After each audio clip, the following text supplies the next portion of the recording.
Hey everyone, welcome to Live Tolkien on Tap. Um, I didn't even blast this out. Maybe I should fucking blast this out. Be like, hey, impromptu Live Tolkien on Tap. And if Zay comes in, then this is just what it is. Ah, shit, get smaller. I need to make this fucking box smaller. There we go. Leave chat down there, maybe. We'll see. I don't know. Yeah, chat's underneath. That's all I need, really. Oh, this is kind of cool. All right. All right. I'm gonna blast this out on Jim Smith is with us. How you doing? We're doing live Tolkien on Tap. I have David Linaldo with me. This feels like a radio show right now, David. It's cool because like on YouTube it'll be whoever's talking, but like I can see you. Um, you wanna post this on some socials real quick, David? Yeah. Let's see if I can figure out how to do this to the socials. Do apps? I'm just writing impromptu live Tolkien on Tap on YouTube. Dude, I'm so like technologically illiterate when it comes to like. What are we I doing, mean, you see me on Glamdring? some of these. Oh, there it goes. Yeah, Sure. we are impromptu live Tolkien on tapping it right now. Um, I don't know. Everything's always fly by the seat of your pants. So this is we're just trying it out. Um, we had someone who forgot it was today, which no big deal. So we are live right now. We can do questions, we can do jokes, it doesn't matter. But it's all Tolkien, it's on tap, grab a drink. And like I said, I've got my friend David Donaldo with me. What are you drinking, David? I'm drinking Perfect Suntory beer or PSB. It's a What it's kind of only beer is it? 5%. It's like a lager. Oh, okay. Is that a It's like a microbrew? it's like a Japanese beer. Okay. You Yeah. still in that? You still in that Japanese mode from being over there? I'm actually here right now. You're in Japan right now? Yeah. Oh, what are you doing in Japan right now? I mean, taking advantage of remote work. Or yeah, I'm not sure as far as how public this should be, but yeah, taking advantage of Fair, remote work. fair. Listen, you offered that. I'm gonna put this on Blue Sky too. cut, cut. Cut. We'll edit that. This is no edits, by the way, Edit David. that out. Edit that out. This is no edits this time. This is just live Tolkien impromptu live Tolkien on tap. David, so See, about your time I'm in in Japan in Minecraft is what I meant to say. In I was gonna Minecraft, say I'm in in my Japan. heart. Yeah, in my heart, I am still in Japan. Japan is really just the I, friends you made along the way, I got anyways. this from the Mitsuwa in Little Tokyo, is what I meant. I meant Little Tokyo, Los Angeles. That's hilarious. Come join us and ask questions. I mean, everybody else is doing YouTube lives this weekend. Why don't I? Like, why not? Sorry, guys. I have a little bit of a cold. So I'm a little sniffly. Oh, it looks like Zay just hit me back up on the Tiki Takis.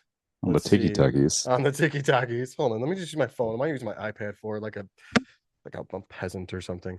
Let's see. Um, I'm Like a coming. peasant. He needs 5 extra minutes. Zay is gonna be like, when he finds out what we're doing. Hello, I Dan. did How are not you? sign up for this.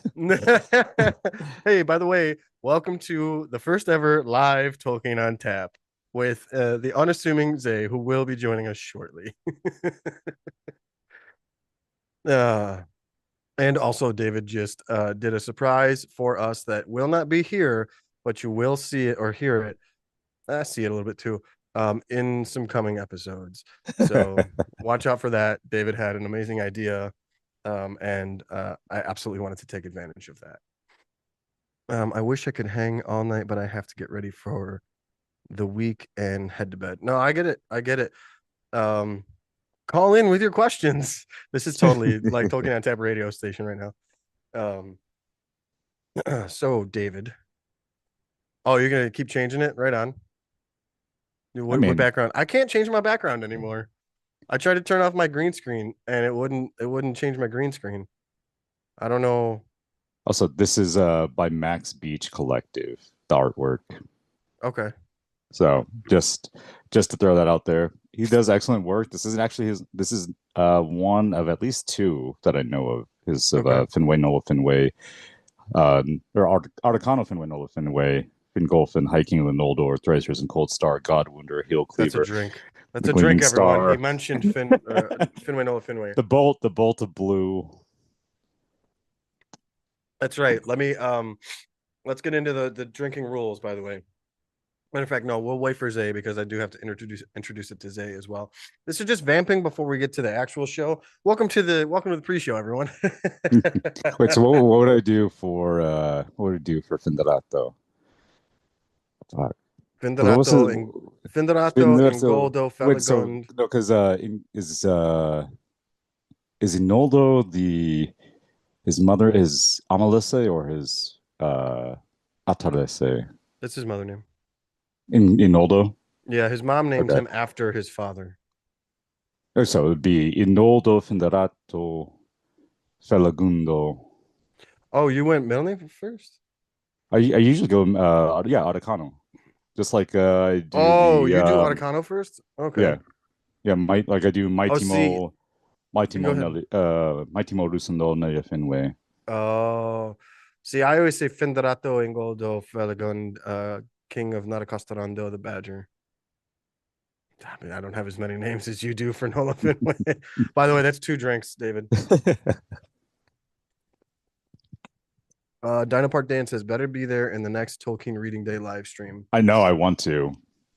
Were I was you so were you bummed. traveling? Yeah, I was so Yeah. bummed I didn't actually get to attend because I did want to do that. We you were name dropped. Ethan read part of the Fall of Fingolfin. He read all the way up until he got to the gate. It wasn't the fall. It was damn it, take a drink. Noah Finway going to Thengoro Dream.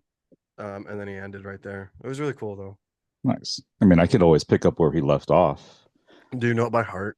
No, I don't know it by heart. That's disappointing, David. I mean, I'm terrible. I'm terrible at memorizing. Like, unless I put it to song, I'm not going Oh, to be able okay. to memorize that. Like, that's why I'm impressed by like Lee and like Kaya and everybody who's can memorize like The fact that Lee can the do the the the oath and yes, the the oath. and like That's what it is. and Gilgalad. Like Oh yeah, I need to like put it to song so that I can memorize that yeah, because it's easier when I can do like that. I'm pretty sure I could probably find some way to do at least that'd be dope to learn yeah. the Lay of Lathian version too. Dan says that you missed his face and his reading, and then he says, "LMAO, maybe he was lucky." Dan showed his face on live television ish, whatever Nice. this is. What reading did you do, Dan? He did Shelob's Lair. Okay. Them pawing through the darkness of Shelob's Lair. I think it was all the way up until I don't know. I ended up drinking a lot last night. Oops. Um, Surprise, can you see why I surprise. chose this format for this podcast? Just um, yeah, no, it was it was the Sam and Frodo chapter in Shelob's Lair, and it was funny because he had at first he had his screen. It was just his name on there, Hmm. and when he got done, he figured out how to turn the camera on to see your face, and he it was someone said, "Oh, it's like you were in Shelob's lair in the darkness of Shelob's lair." Yeah, yeah, that's pretty Dang, cool. that's dope. Yeah, no, until Frodo uses the file of Galadriel. That's what I thought. I couldn't Hmm. remember how far you got, but yeah, it was until the file. I was pretty sure it went that far. What does he say? I know it ends with Kalima. It's not the song, so David won't remember. I won't remember because I just have a terrible memory Yeah. for stuff like that. Should we do the thing where we just look at our books for 10 minutes before we find it? I mean, I can do my Finway Nola Finway reading right now if y'all want me to. I always Do it. have my. I All always right. have my do it. Do it. Absolutely. All right. So here we go. Now news came to Hisalome that Sordenore was lost and the sons of Arda Finway. God, I'm already there, man. All right, start over. Start over. Now news came to Take two. Take two. Hisalome. Take two. Take two. Hi. How many Now, beers did you have before we started, David? I mean, only this one, but I kind of only had like one thing to eat. So All right, here we go. Now news came to Hisalome that Sornore was lost and the sons of Finwë overthrown, and that the sons of Feanado were driven from their lands, that Finwë Finwë beheld, as it seemed to him, the utter ruin of the Noldor, and the defeat beyond redress of all their houses. And filled with wrath and despair, he mounted upon Rochalar, his great horse, and rode forth alone, and none might restrain him. He passed over Dor Newfalglise like a wind amid the dust, and all that beheld his onset fled in amaze, thinking that Orome himself was come, for a great madness of rage was upon him, so that his eyes shone like the eyes of the Valar. Thus he came alone to Angamondo's gates, and he sounded his horn and smote once more upon the brazen doors, and challenged Morgos to come forth to single combat. And Morgos came. That was the last time in those wars that he passed the doors of his stronghold, and it is said that he took not the challenge willingly, for though his might was greatest of all things in this world, alone of the Valar he knew fear. But he could not now deny the challenge before his face of his captains, for the rocks rang with the shrill music of Finwë Finwë's horn, and his voice came keen and clear down into the depths of Angamondo, and Finwë Finwë named Morgos Craven and Lord of Thralls. Therefore Morgos came, climbing slowly from his subterranean throne, and the rumor of his feet was like thunder underground, and he issued forth clad in black armor, and he stood before the king like a tower, iron-crowned, and his vast shield, sable emblazoned, cast a shadow over him like a storm cloud. But Finwë Finwë gleamed beneath it as a star, for his mail was overlaid with silver, and his blue shield was set with crystals, and he drew his sword Ringil that glittered like ice. Then Morgos hurled aloft Grond, the hammer of the underworld, and swung it down like a bolt of thunder. But Finwë Finwë sprang aside, and Grond rent a mighty pit in the earth. Once smoke and fire darted. Many times Morgos essayed to smite him, and each time Finwë Finwë leapt aside, as lightning shoots from under a dark cloud, and he wounded Morgos with 7 wounds, and 7 times Morgos gave a cry of anguish, whereat the hosts of Angamondo fell upon their faces in dismay, and the cries echoed in the Northlands. But at the last the king grew weary, and Morgos bore down his shield upon him. Thrice he was crushed to his knees, and thrice arose again and bore up his broken shield and stricken helm. But the earth was all rent and pitted about him, and he stumbled and fell backward before the feet of Morgos. And Morgos set his left foot upon his neck, and the weight of it was like a fallen hill. Yet with his last and desperate stroke, Finwë Finwë hewed the foot with Ringil, and the blood gushed forth, black and smoking, and filled the pits of Grond. Thus died Finwë Finwë, High King of the Noldor.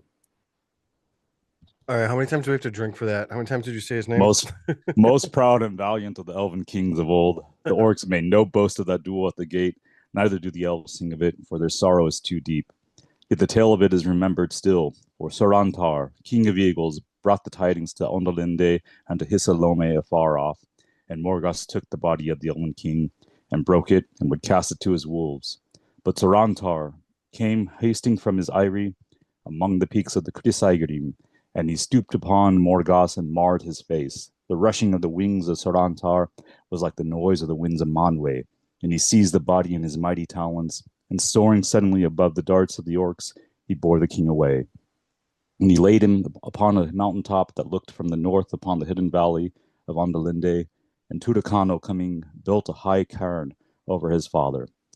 No orc dared ever after to pass over the mount of Finwë Finwë, or draw nigh his tomb, until the doom of Ondalinde was come, and treachery was born among his kin. Yeah. Morgos went ever halt off 1 foot. Morgos went ever halt of 1 foot after that day, and the pain of his wounds could not be healed. In his face was the scar that Sarantar made. Great was the lamentation in Hisalome when the fall of Finwë Finwë became known, and Finnecano in sorrow took the lordship of the house of Finwë Finwë and the kingdom of the Noldor. But his young son, was it Artanesto, who was after named Gilgalad, he sent to the Havens. Nice, David. Very nice. All right, but seriously, how many times did you say his name? How many drinks do we need to take? God, I don't even remember how many. Just finish the whole drink. Got it. I said 10 times at the very least. Oh boy. Oh boy. I guess I'll keep going.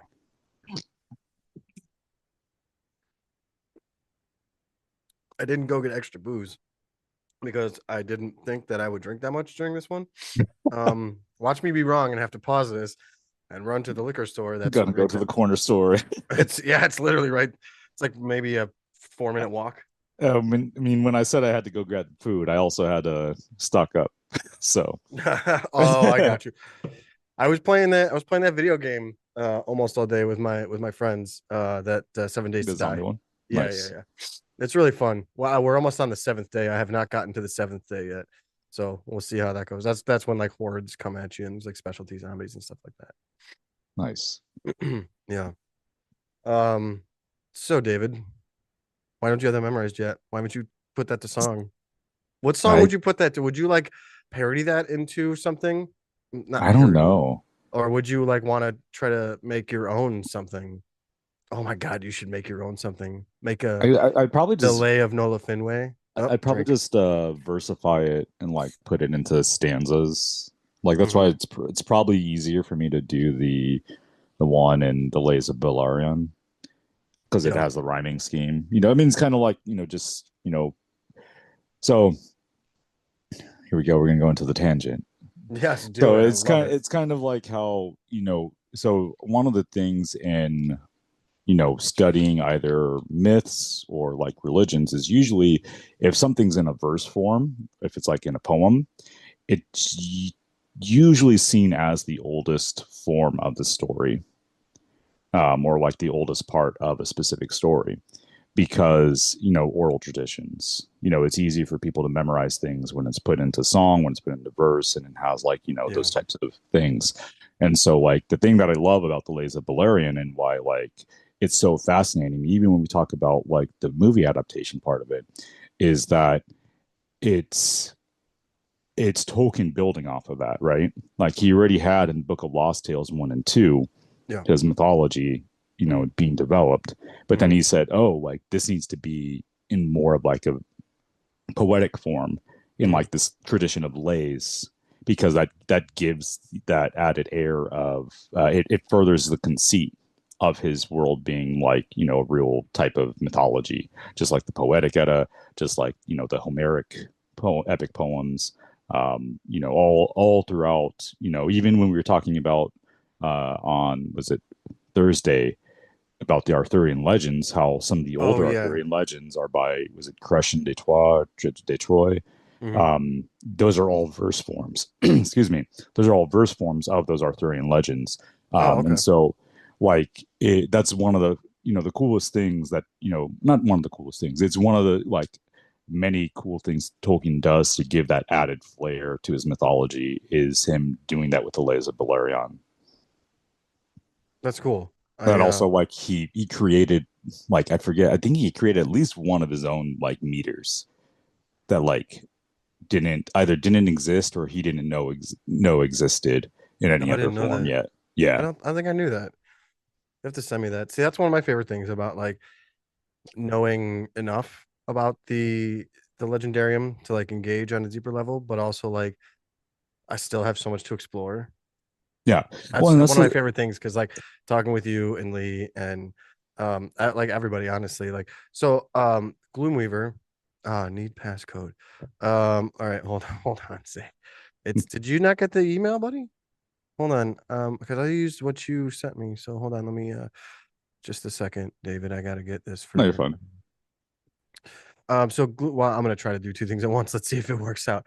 Bloomweaver sent me a message and she was like, "Hey, go into Book of Lost Tales or is it unfinished? Hold on, let me look right here. That's Book of Lost Tales 1 of the Valar. Towards the end of it, there's a part about Nienna that you should read, and it's when her name is Fui, Yeah. and it talks about how she weaves these clouds of gloom. And I was like, "Oh my God, she's a gloom weaver!" And like I hadn't read that before, and that was really cool. I learned something today. Well, it was 2 days ago, but sent. Okay. Nope, that's not the right one. That's not the right one. All sent. Let's do all sent. Here we go. All right. I'm gonna throw it in chat. Oops, that's a V. I need the C. There you go. Now anybody can join. Actually, that would be fun if people like who just wanted to hop up did. I did invite Gloomweaver. I said, "Hey, we're live if you want to hop in." I know it's like midday and you have kids, but feel free to hop in if you want. But yeah, that's one of my favorite things about being part of the Tolkien community is like just continuing to learn and grow and like watching people who know far more than me also do the same thing. It's awesome.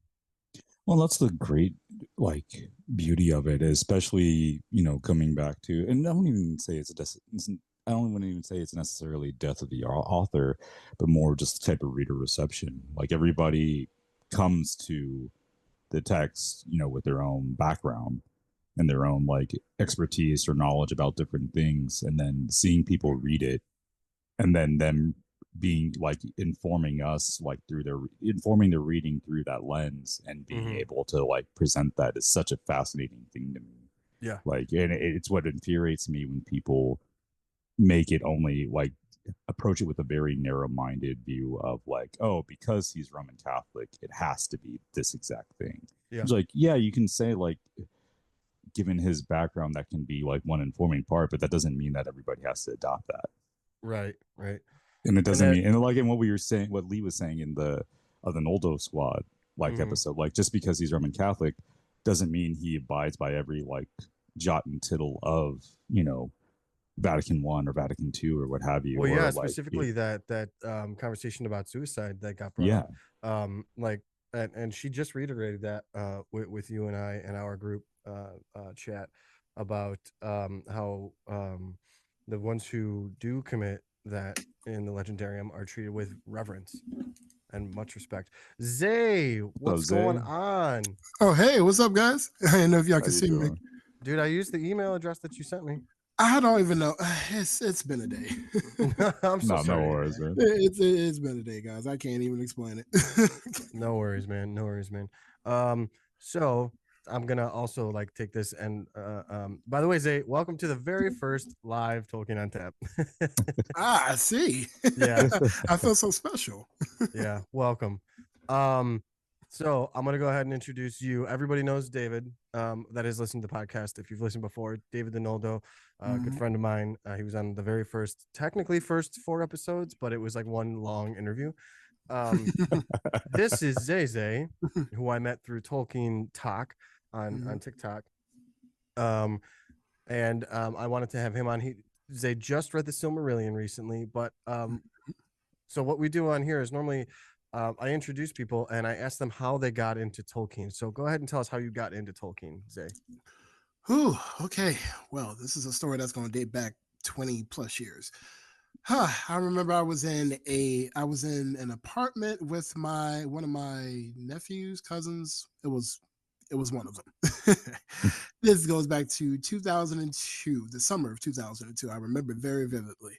And I believe at the time, Fellowship of the Ring just came out on VHS. And it was like right before Two Towers came out.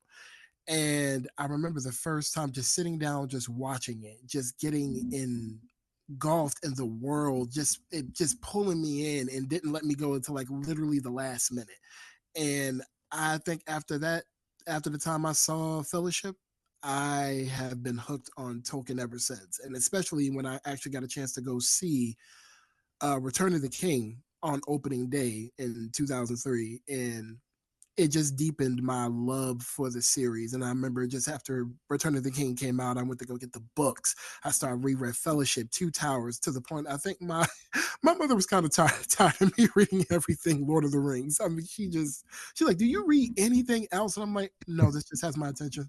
I mean, I think me and Lee kind of had that same similar story. Like our family members were always going like, "Oh, they're like you always so caught up in the world of Lord of the Rings," and I'm like, "This is where I feel at home at. This is where I feel like I could be myself. I could see myself." I remember, especially after the movies came out, it was definitely one of those.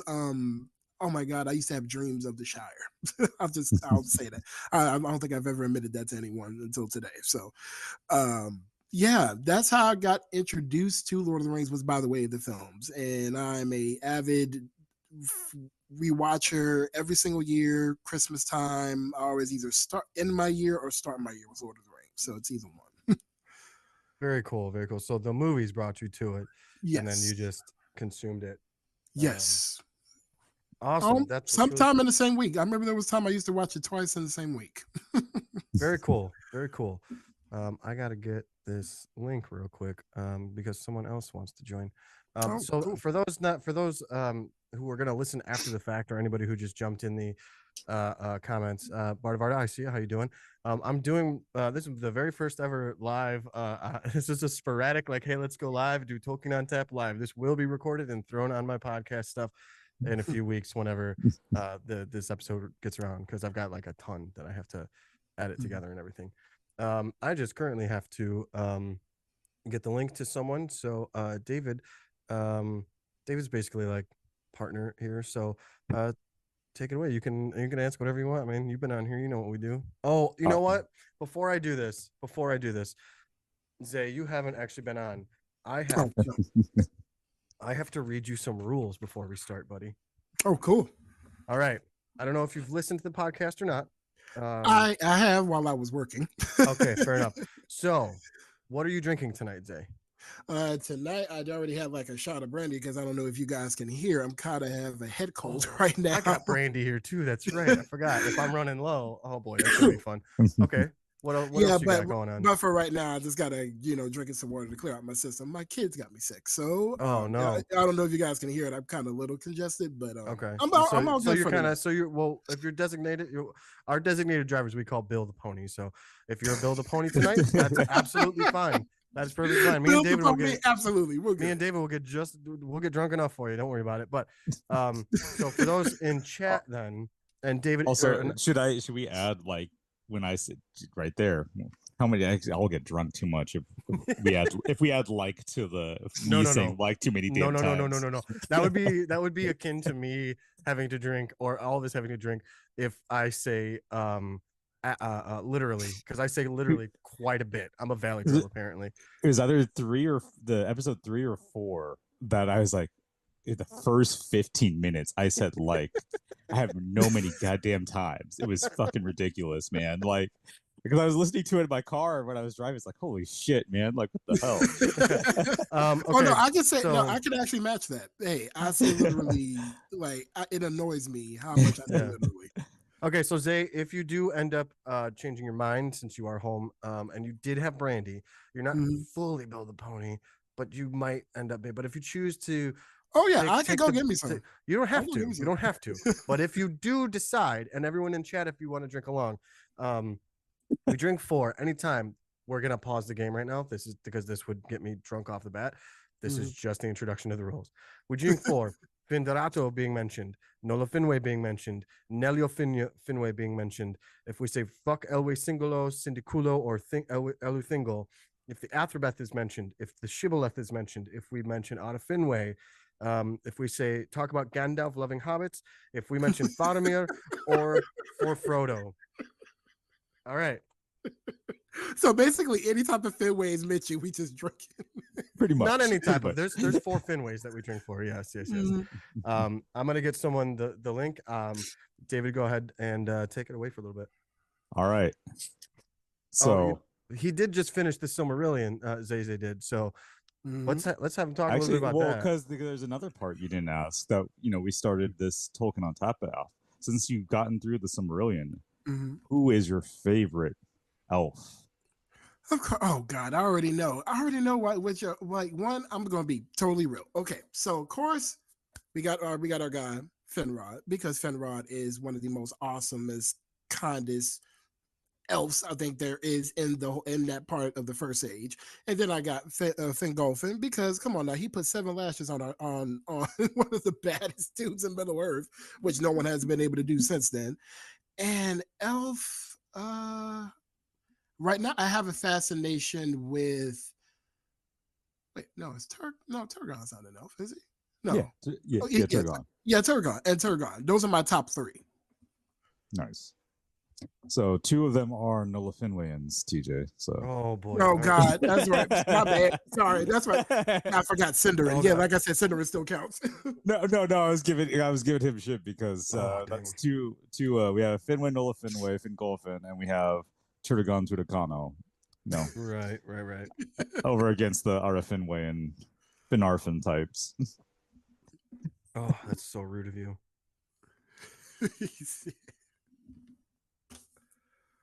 Oh my goodness. It's gonna be fun. So All right, so how did you feel about the Silmarillion? I just want to hear all of your Oh, thoughts on Silmarillion. Favorite parts, least favorite parts, what hung you up, what you had to read over again.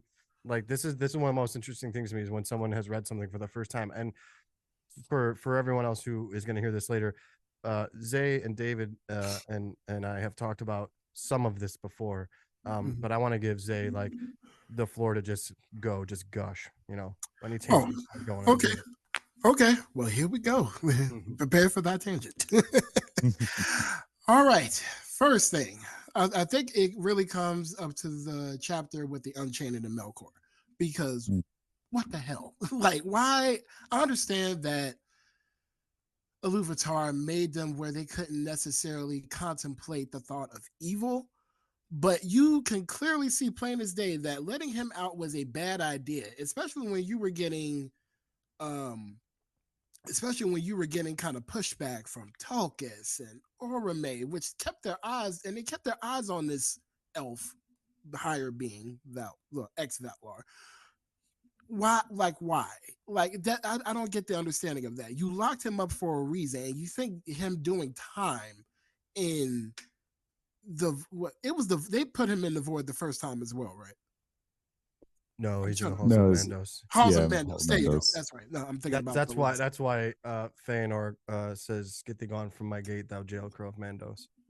Yeah, there you go. That's like I said. I'm still working out No, it's the. okay. It's okay. It's a little bumpy, but I just don't. I feel like, especially now that I'm reading the Akelabeth, I'm. I feel like Manway and Iluvatar, both of them, they are so suspect to me now. But I'll get to the part about what I was reading in the Al today. But just that whole everything that happened with Melkor, the destroying the two trees, first off letting him go to do that, you not knowing that he was not even still in the border, like he was within the borders of your land, and you didn't know he was in the dark part of Valinor, which you apparently didn't have any type of guards on. And it just that whole chapter just perplexes me, because you're supposed to be these, well, sort of all knowing. Your knowledge does have its limits, but you're supposed to be these gods of Arda, but yet you're making choices because making these choices because you only can see the good. And I feel like I put more of Iluvatar. It's a whole thing that I'm just trying to work out.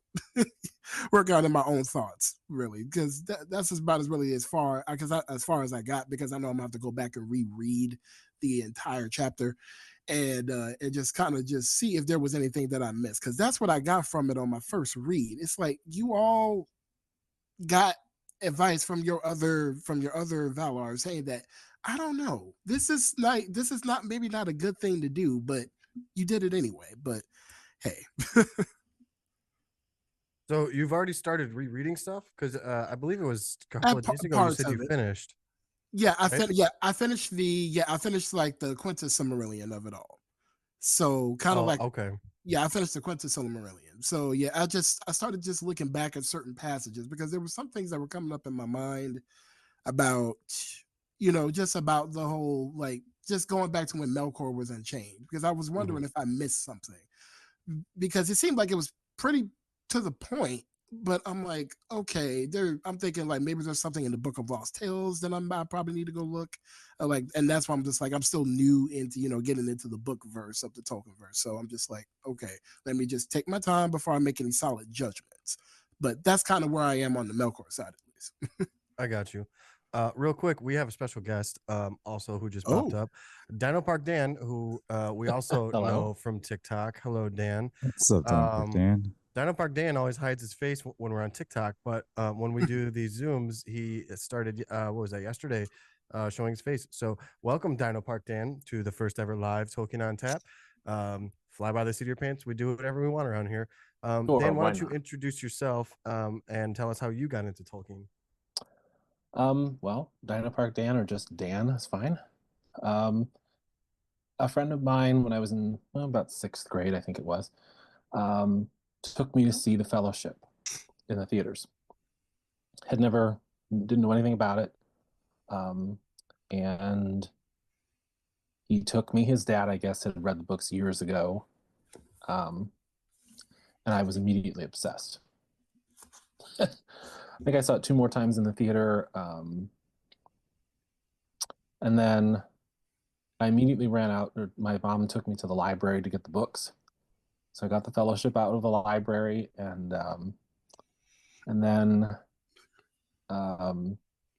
I must have had, because my birthday's in December, I must have had birthday money or Christmas money left over. And I said, I need to own these books. Fair. So I ran out and got the box set, the movie tie-in box set. Yeah. And I read them to death. Nice. So sometime last year, I opened the Fellowship and 40 pages fell out.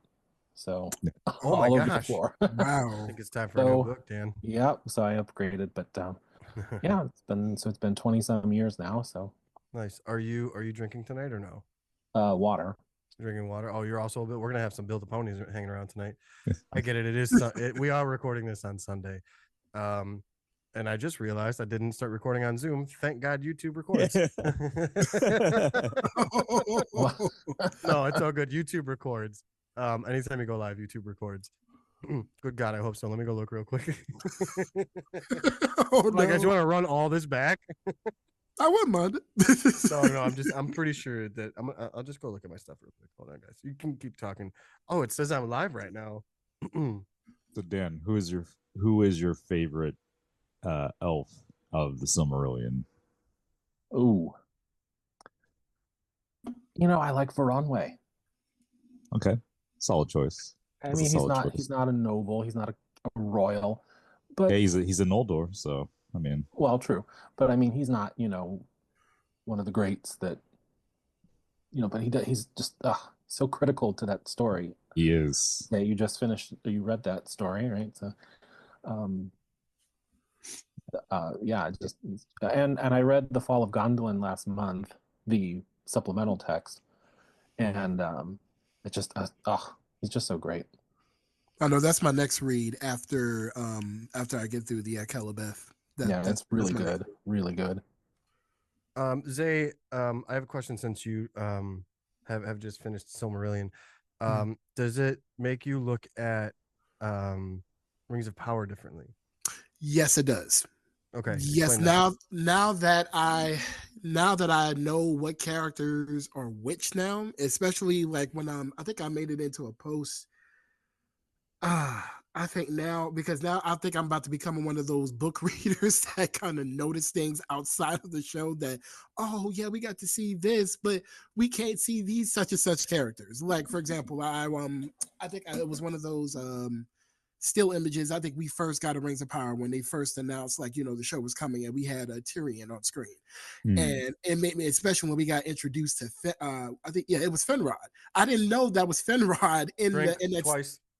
Damn. All right.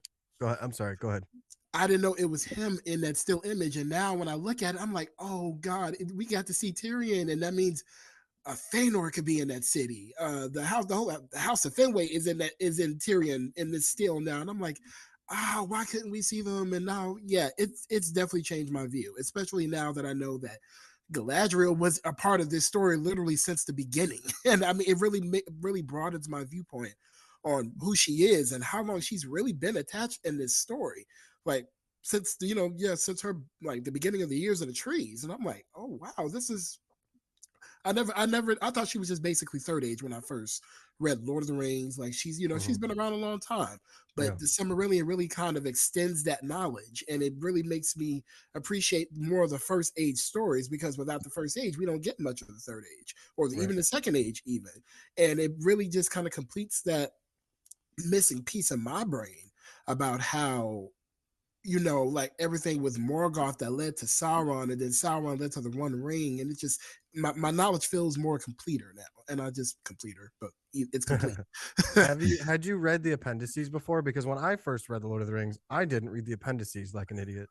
Well, that's not to say that people who don't read it are idiots. That's to say I feel like I was not smart for just leaving it to the story proper, because I didn't read like the prologue either, which looking back was not wise, because like you just gain so much extra context. So did you read the appendices and the prologue when you first read the Lord of the Rings?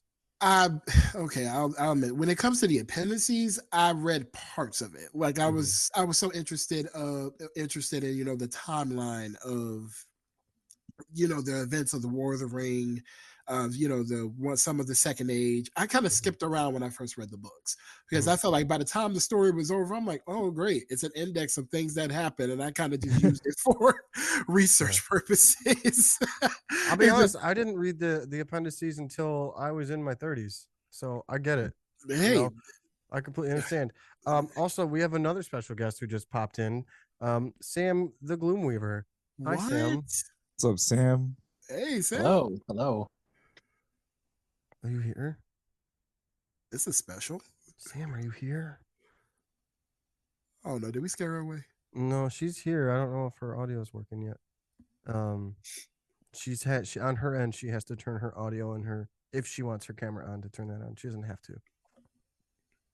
Zeze, so when you rewatch Rings of Power and that prologue scene, did you notice something that was more, what's the word? Not enlightening or informative, but from your reading of the Silmarillion, did you notice something on Finrod Findoratto's deathbed? Did you notice something that was more like that reading the Silmarillion kind of enhanced or give you like, I know what that is type of thing? I think somebody mentioned it to me before because I have to go back and rewatch it. It was something that had to do with, oh, doggone it. What was it? How did Finrod die? Damn it, I'll take a drink for that. I'm trying to remember. It's so much knowledge. Finrod. Well, he said it again. I'm sorry. We're gonna be totally Zay's gonna get me fucked up. It's like the Knights in Knee. Yeah. Stop saying that word. That's funny because that's my last name. It's what is it? Yeah, that's funny because that's my last name. So whenever people learn that's my last name, I always hear that fucking skit. But that's spelled N-I. My last name is 2 E's. It's like your appendage without the K, which I've had to tell people since I was a fucking child. But anyways, so how did my beloved die? Say, you remember? I'm trying to remember because what happens in Beren and Luthien, brother? Yes. You know. There we go. As soon as you mentioned Beren and Luthien, it there we go. out. Okay, you just needed the connection. Yes, thank you. He died saving Beren. By being torn apart by Sauron the werewolf. Not almost. Well, not almost, but he was. No. Sauron wasn't a werewolf, but there was one in the dungeon. Which is okay. I think that's how I was getting. Yeah, to be fair, Sauron does turn into a werewolf to go fight Huan, but he does not do those it to. Up too. Yeah. I mix those up too because I'm always like, he died by Sauron werewolf, but it's like no, he's technically killed by werewolves. He was killed by Sauron's werewolves. Instead of the Sauron, instead of Wolf Sauron. Yeah. But I get the confusion because he has the Battle of Song with Sauron. And he loses to Sauron at that. And then he gets tossed to the literal wolves or werewolves and torn up. And that's where because I often was saying the same thing. I was like, oh yeah, it was his werewolf Sauron. I was like, no. I'm like, fuck, no, that's not right. It's when I was reading, he was like, what's up, Sam? There's Sam. This is our Australian friend, Sam. No, it's not working. Oh no, we're having technical difficulties. Is there a button on your headphones that turn on the mics? No. Nope. Yeah, it shows that you're muted.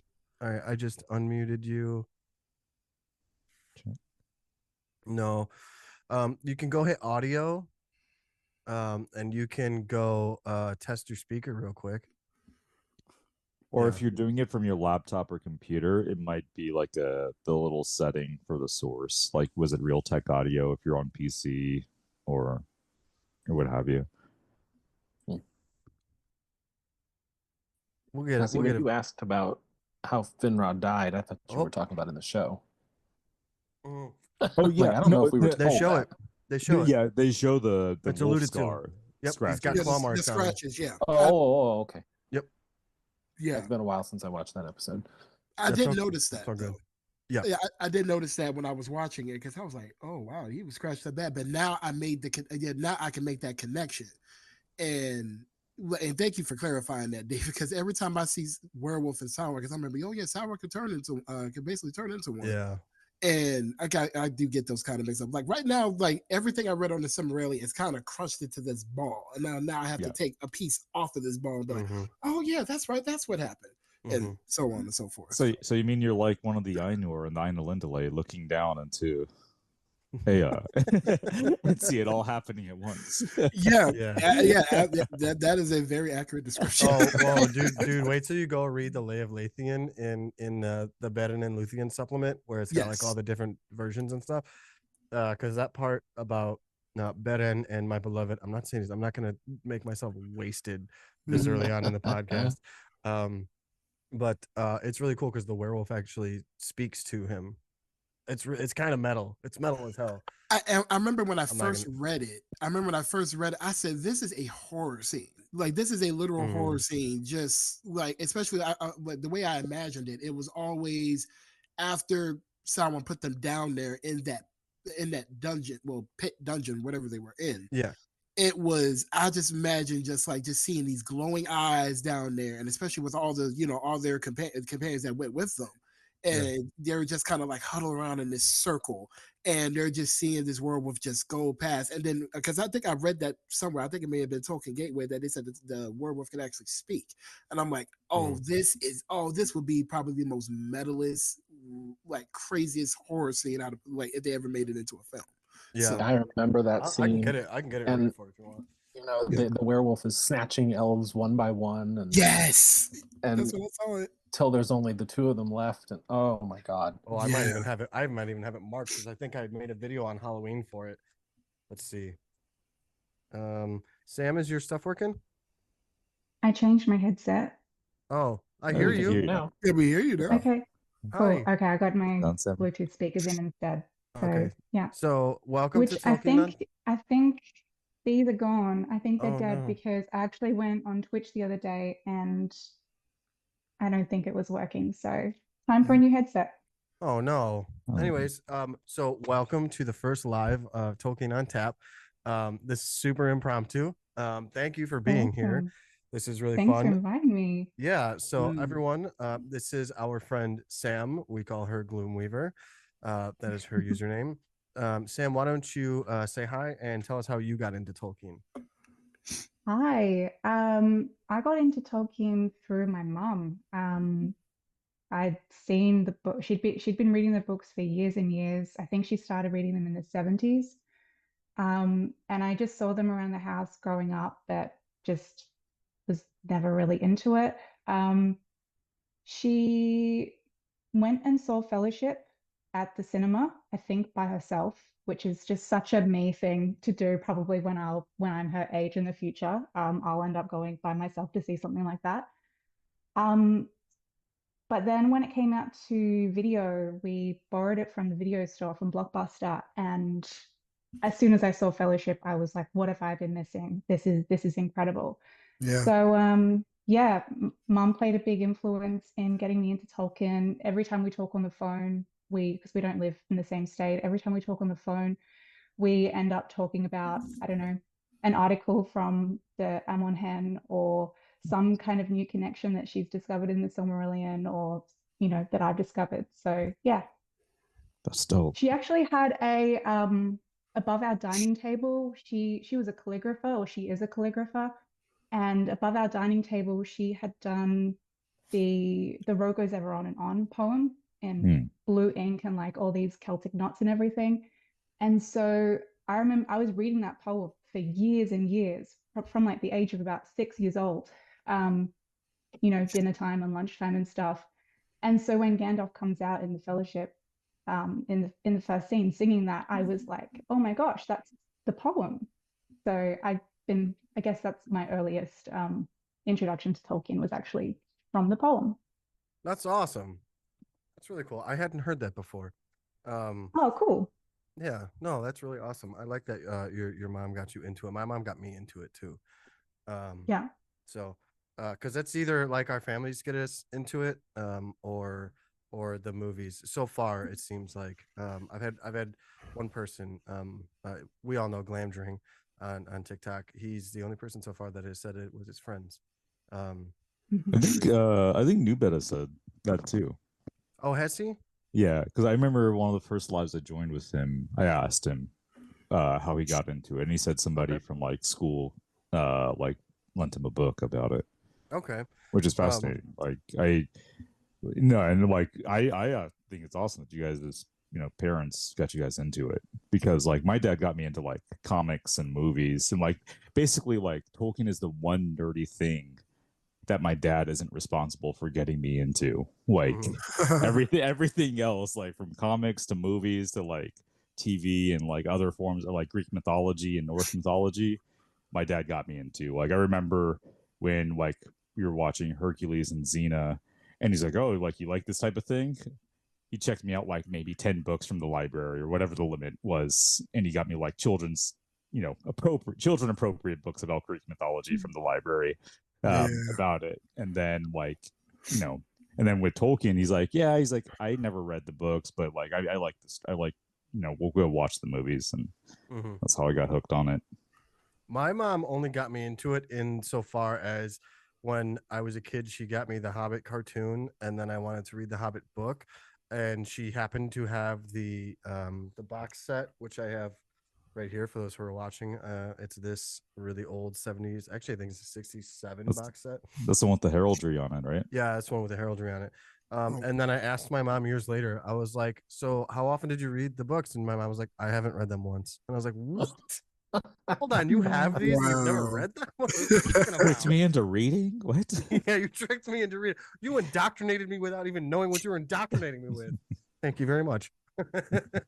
My mom's now only for the first time starting to read the histories. So Oh, Yeah. she's like that's dope just though. getting into that now. So like the next level. So for Christmas, I bought her The Fall of Numenor because Oh, nice. she was really interested that in knowing that that was a book that had come out a couple of years ago, and because she got super into Rings of Power with me a few months ago when we watched it together.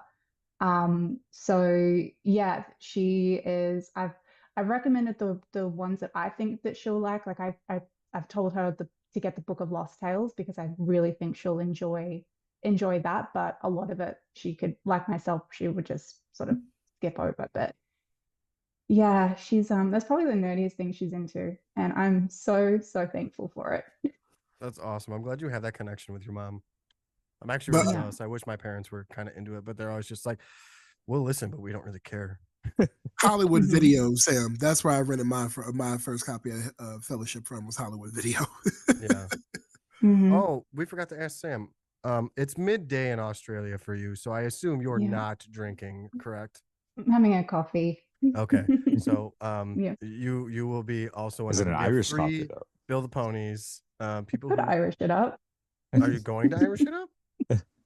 Probably not. Okay, okay, Probably. okay. I mean, I've got no responsibilities for the rest of the day, so I could No, probably it's fair. don't know where to be. Listen, if you But I Irish it won't. up, I have to read you the drinking rules. So you got to let me know because there are What are rules the to. drink? Oh, the drinking rules There's are a lot because fuck there's more always in the episodes colo. that haven't come Oh, out that okay. have new Okay. that have new rules. Would you like to hear them? Sure. Okay. Let me because I got to get to Zay and this part of when the werewolf talks to Finrod. hmm That's one of them. Yeah. Okay. So we're gonna pause real quick for the game because I'm not gonna get wasted just by reading rules. We drink four. Finrod, Findrato being mentioned, Fingolfin, Nola Finway being mentioned, Maithros, Maitimo, Nelia Finway being mentioned, Fuck Elway Singolo, Syndiculo, Elu Thingol being said. Any After form of Beth, fuckwa with Cindy. I know. I always make sure that I try to get the In any Sindering and the language. Quenya in there just in case. In any language. In any language. If Athrobeth is Singa with mentioned, Cindy Glow. yeah. If Athrobeth is mentioned, if Shibboleth is mentioned, if Out of Finway is mentioned, if we talk about Gandalf loving hobbits, if we talk about this one's going to apply to you because I know this is your favorite, one of your favorite characters. If Faramir is mentioned, Turin. Oh, one, okay. that's why I said one Mhm. of. I know Turin is your number one, but you've talked a lot about how much you love Faramir Oh as well. no. Oh, Faramir's my Cat in number the one. chat is Oh, throwing Faramir's your names number one? out. No. This is live. We're not doing that. We're not doing. Okay. We're not. Listen, chat. You can do whatever you want. It's when the people on panel do this. I'm not gonna have chat get wasted. And then also, this is a new one. Also for Frodo. When any of those Okay. things are said, that's a drink. So if you do Irish up, then that is where we drink for. I'll just get real jittery instead. That actually might be just as fun. All Go right. on a crazy tangent, like all jittered up. All Start right, being like Sam. Charlie Day in It's Always Sunny in Philadelphia. drink some more coffee. It'll make you calm down some. We just see in the back of Sam's, like she pulls out a whiteboard. The chart. It's just got like all, it's got like all the red lines and everything stuck all I over have the place. I have as a meme somewhere that the Charlie Day meme with Yeah. the elf chart Yeah. linked up with the Calaquendi, Morroquendi one. Yeah. Real If quick. before you go back to the book, if I was to add a rule to it, it would be if Turin or any of his like 15 names are mentioned. All right, I'm adding That's it fair. to the list. I'm gonna add it to the list. This is where it's at some point. This is gonna be like when we talk about Tolkien, we drink. Ah, shit. All right. So, But also Sam, because everyone else has answered already. Favorite elf from the Silmarillion, or just from Tolkien, I guess in general. It's Lara Findelay. I've thought about it a lot recently, especially with the All in Noldor squad. It's Glorfindel, yeah. is it because of his Quenya name because it's so pretty, or the Balrog thing, or just like it's No, all? it's because when I first read Fellowship, that took a really long time to get through the book, and when we get to the part in the flight to the Ford, I was just like, who the hell is this guy? Mhm. Where's Arwen? You know? And then he's there Oh at the yeah. council, Yeah, where's Arwen? and yeah, he's there at the council, and I'm like, okay, you know, he's contributing to all of these discussions and everything. And then it wasn't until I read the Silmarillion and then, you know, saw what happened there and was just like, oh, he is old and he is like, yeah, and was just with all of the deeds that he did, I was amazed. So yeah, he'd be my favorite. That's a solid choice. That's a super solid choice. Choice. Mhm. All right. So we were talking about Beren. Hold on, let me get my drink. And Finrod and Tolin Gauroth in the pit. I'll be right back, just by the way. Oh, for sure, David. This is Zay from the Lay of Lathian. Mhm. It says, I'm going to go up a little bit. And this is where Sauron is Thu. Okay.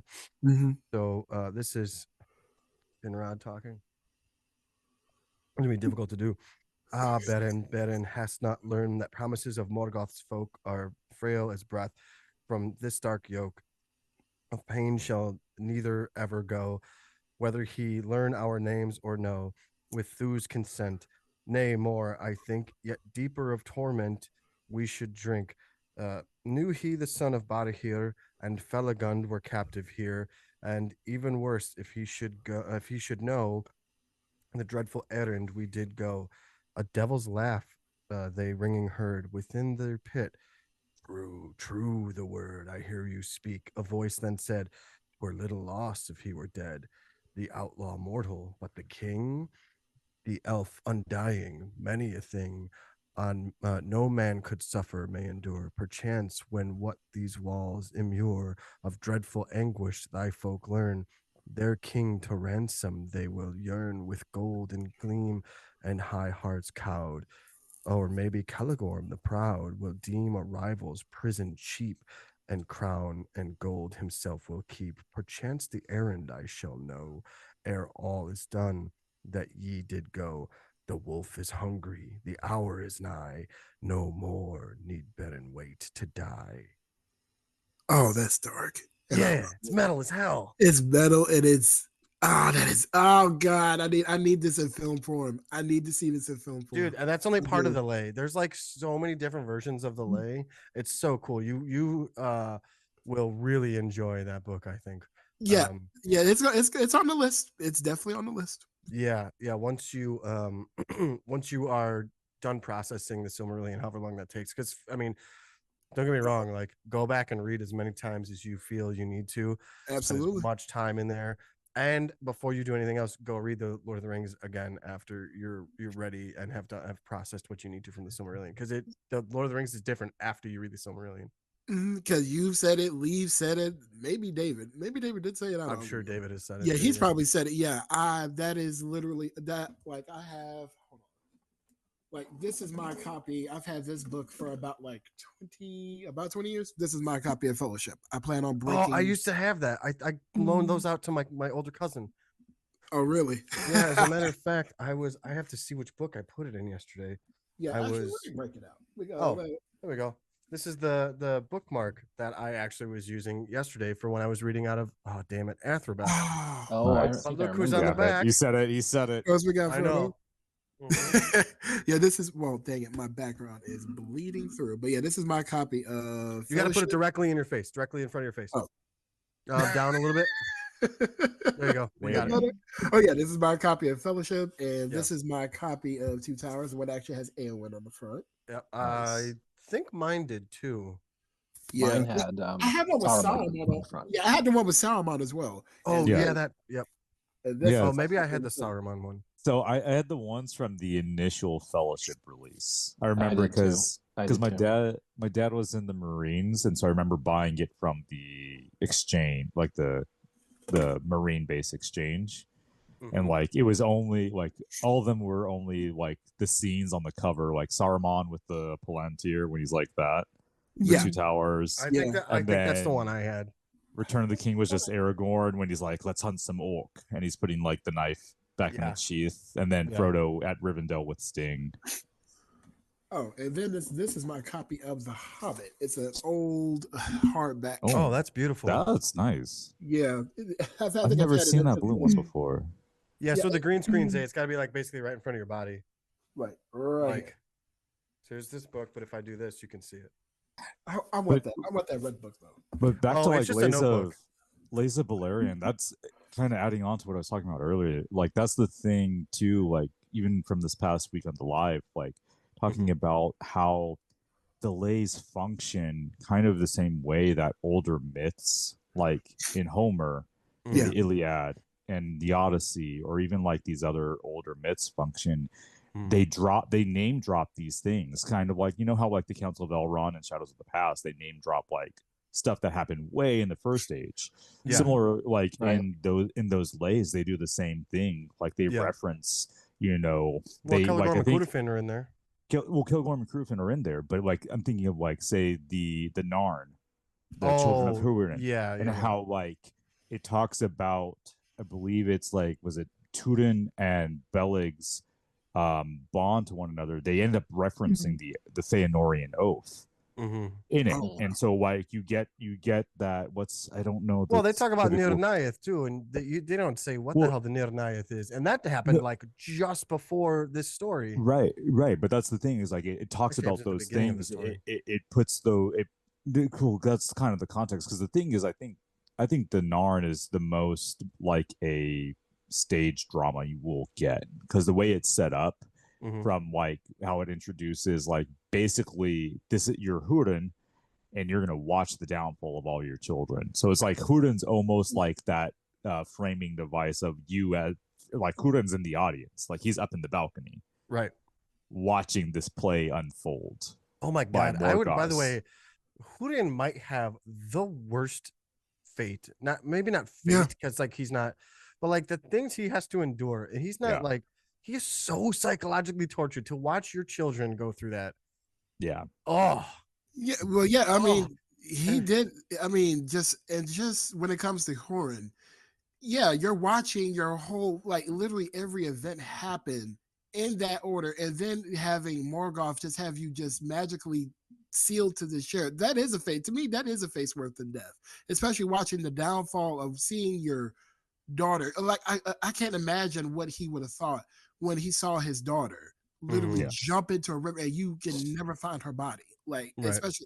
especially to find out that her husband is Yeah. literally your brother, But and yeah, you had to see. but Oh, Hooten God. might be the most that guy out of anybody in the entire Legendarium, at least of the men, because Yeah. like Morgoth, like Because he he endured just it. is like fuck you to Morgoth so much. He just Oh, doesn't he's give like, a fuck. he's like, yeah, but that's the tragedy of it, because like he endures sitting in the chair, and then like he ends up succumbing Yeah, when he goes to like the mountains on the Linde. Like, but I don't blame him. Like, I Right. don't like. Obviously, it's like one of those things. Like, yeah, it's unwise for him to do that after being captured there, but at the same time, like, he literally was brought to the very brink of Mhm. what, like, I don't think any other human being could possibly do. Maybe Baron, because Baron probably wandering through Nandon Gorthred is probably the closest Yeah, that I can see any that. other human has ever come to like enduring the things that Hurin would have been subjected to. Yeah, I could see that for sure. Hooten is just I kind of just want to see the interaction of it's like on that mound. He takes him up. Morgoth takes Hooten up to that mound, right? It's like the highest peak or whatever. Yeah. And he's like showing him some shit, and he's just like, "Listen, man, I'm gonna fuck you up." And Hooten's like, "I dare you." And Melkor's like, "Don't make me do it." And Hooten's like, "You fucking won't." And Morgoth's like, "I promise I will." And Hooten's just like, "Fucking then do Bet. it, bitch." Bet. Yeah, seriously. Like he's just like that guy so hard, and I love that so much about Hooten. Well, And then like everything goes wrong. and that's the thing. Like even from the near knife, it's just like the scene that will always like, and I want to get it tattooed on me because it's so fucking badass. Like when he's swinging the axe, and it says that like he has orc limbs still like grappled onto his arms from him swinging it, and it's like, god damn, man, like Dude. And that's like, the thing people don't understand it's about not only Tolkien. it's not only his physical strength, but just like his mental and like not just that, Hooten is a little man. Hooten is not like the big Hador. Because Hador is huge as fuck. Hooten is a little boy. He ain't tall. Like, listen, I'm 5'7". Hooten's maybe around my height. Like, he's not like 6'4" Hador, you know, or Huor, Hooten's brother. But yeah, Hooten's just a fucking badass. He really is. I love that character so much. And he's only in like such a small part. And the other cool thing too is like, I mean, talking about, I mean, kind of doing the comparison. I mean, slight comparison to like Baron and Luthien. Also, like he marries Morwen, who is just as like strong of like a partner too, and like I like that, especially like because of all the incel, you know, fucking man child bullshit you get within some Tolkien spaces, as far as like you have like this man who's of like, you know, very strong mental and physical strength, and he marries someone who's also just as strong. Like it's not about like subjugation or anything like that, and she's just as strong as he is when it comes to those things. Like I like that a lot in how Tolkien frames that. Yeah, Morwen's a fucking badass too. Like she knows what the fuck she wants, and she doesn't fucking bend Like other other motherfuckers fear her too because of like how her strength of it. Like I mean, even goes to her name. Of what she had to endure just during all of that. I'm just like, you are a special type of woman. Yeah. And I actually I'm sorry, I don't mean to interrupt. Zay, go ahead. No, I was just going to say that, when it comes to Morwen, like when I was reading, especially of what, the account of Turin, and, especially what was going on with her kids, and especially after what happened to her and her thinking he was dead all this time. And then by the time you get to the end of her story, she just lets go. She held on for that long. And I'm just like, yo, like this was a special, like a character, like it's someone that can match her in a way. And because I noticed that too when I first read it, and I was like, okay. I'm like I liked how Tolkien wrote both characters to be strong in the face of adversity. And I just, but that's really what I noticed on my first read. Yeah, I want to specifically hear from Sam on this because I know Sam loves the character of Turin. I know she really likes Morrowind. So Be right back. I kind of, yeah, for sure. Say, I just want to hear Sam's perspective. I've never actually talked to Sam about this, and I'm really interested. Like anything specific or just Just my kind of like what we were talking in about. Just general? like any of your feelings Yeah. about the entirety of all the stuff we were just talking about. Um, yeah, there's like a really, really deeply personal connection that I have to Turin. And maybe if this was offline, like I'd maybe share it, but Oh, probably not, probably not you don't here. have to get, yeah, you don't have to But get no, in. no, no. It's something that like I only made the connection like a few years ago, and it kind of blew my mind. And I was just like, wow, this makes so much sense as to why I was always drawn to that story. I think from like a nostalgia point of view, the Children of Hurin is specifically the text that's in Unfinished Tales was the first thing that I read outside of the Lord of the Rings. So I read the Third Age tales within Unfinished Tales. So, the stuff on Galadriel and Celeborn and then I read The Children of Hurin, and I didn't know it was actually connected to the Legendarium on my first read, if I'm to be completely honest. And it wasn't until reading the Silmarillion it was like, oh, it's that guy again. Mhm. Yeah, more. I love Morwen as well. Her entire tale like shatters my heart. In fact, my Lotro character is kind of based off Morwen a little bit. Yeah. I don't know, you guys kind of nailed what you're all saying, but yeah, I think there's a lot to unpack in those characters. Yeah, and I know that especially when I go like do TikTok lives, I give Tudin a lot of shit, and I don't hate that character whatsoever. He's an Mm, insanely tragic character. I like to joke around about him because of the bridge thing, and I mm. know that's really Autodress fault, No, I but get it. you know, I It's don't I think I don't like hate his character at all. you can also like find the almost like the dark humor in the layers of tragedy that Yeah, there Yeah. are, like yeah, um and Hurin's story is so tragic as well, and like everything that he went through. yeah. And going from the Um, Silmarillion, having read that because I did it backwards that from you, I read the Silmarillion first, and then I like years and years and years later I read the Narn. And when I read the Narn, I was like, holy shit, this is the saddest story I've ever read in my life. It mhm, is tragedy after tragedy after tragedy after it does. There's not a happy thing. Like none of them experience happiness, except for, like they'll have like a mm, small fleeting, but like in the back of your head, like this isn't because it's the when he's with his sister, they're like, you shouldn't be doing this. This is gross. Yeah. So like even Yeah. like his happiness in the story, Oh, the readers are like, fucking stop it. So there's the nothing thing happy about it. the stuff that's in non is it, the stuff that you don't get in the Silmarillion is Turin's upbringing and Yeah. Mhm. the like the compassion and the pity that he shows to Labadal is Yeah. just Sador. that those beautiful connections just warm my heart and I'm like, how could anyone hate this guy? Like he's so he's so kind and caring, and he wants to do the best from such a young age. And Even I, to I, even to the w I extent wish with that was meme. woven into the Sorry. film. No, no, no. What did you say? No, I was just gonna add to with Sador Labathal, it's like you even see parts of it with meme too. Like he Mhm. he shows Yeah, pity yeah, to meme. Like Well, and that woman that he stops the outlaws from messing with. yeah. yeah. I think they're gonna kill her. I can't remember. And he stops them and like Hmm. lets her go home. Yeah. Mm. Well, and you know, he like threatens to kill his own people for He would her. probably, I mean, other than in it's kind of funny, he would probably if just say that the second prophecy wasn't ever written down, we know that Thorin comes face to face with Morgoth and that's how he's defeated. But just say Yeah. that we didn't know any of that. In my mind, if Thorin came across Morgoth, he would pity him and he wouldn't do anything. Like he Yeah. just pities everyone. I don't That's know. pretty fair. That's pretty fair.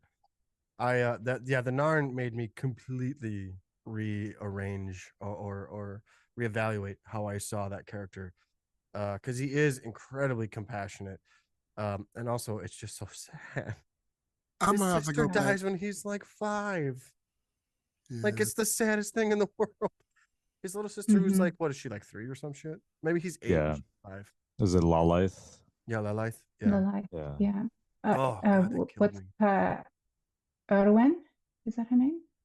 Hold on, I've I got the Narn forget. here. Why am I forgetting that? I don't know. I've got the Narn right here. I'll figure it Yeah. out. Talk about something else while I look it up because it's weird when we don't The talk. tale. Just kidding. Yeah. I'm just kidding. I read the. Well, I think I read it pretty quickly, but I need to go back through it because I took lots of notes. But I read the Tale of Culliver late last year, and Mm. that also just made me that solidified any opinion that I had of Turin already. Yeah, What Yeah, was the name a of lot it? of messed Udwin. up stuff happened. It is Udwin. Yes, Kaya, it is Ur wild nerds. Urwin. Wait, Kaya, what? Wait, welcome to what? the first live Tolkien on Tap. This was completely unplanned. I just started doing it. So there is, What if you go was? further up in the chat, there is a link if you want to come in. Can you guys hear me? Yeah, Yeah. yeah, yeah. Yeah. So Okay. What was Sam? What is that name? The Tale of what? The Tale of Culliver. Um, Tolkien did it. It's a portion of the Finnish. Is it Finnish mythology? Kalevala.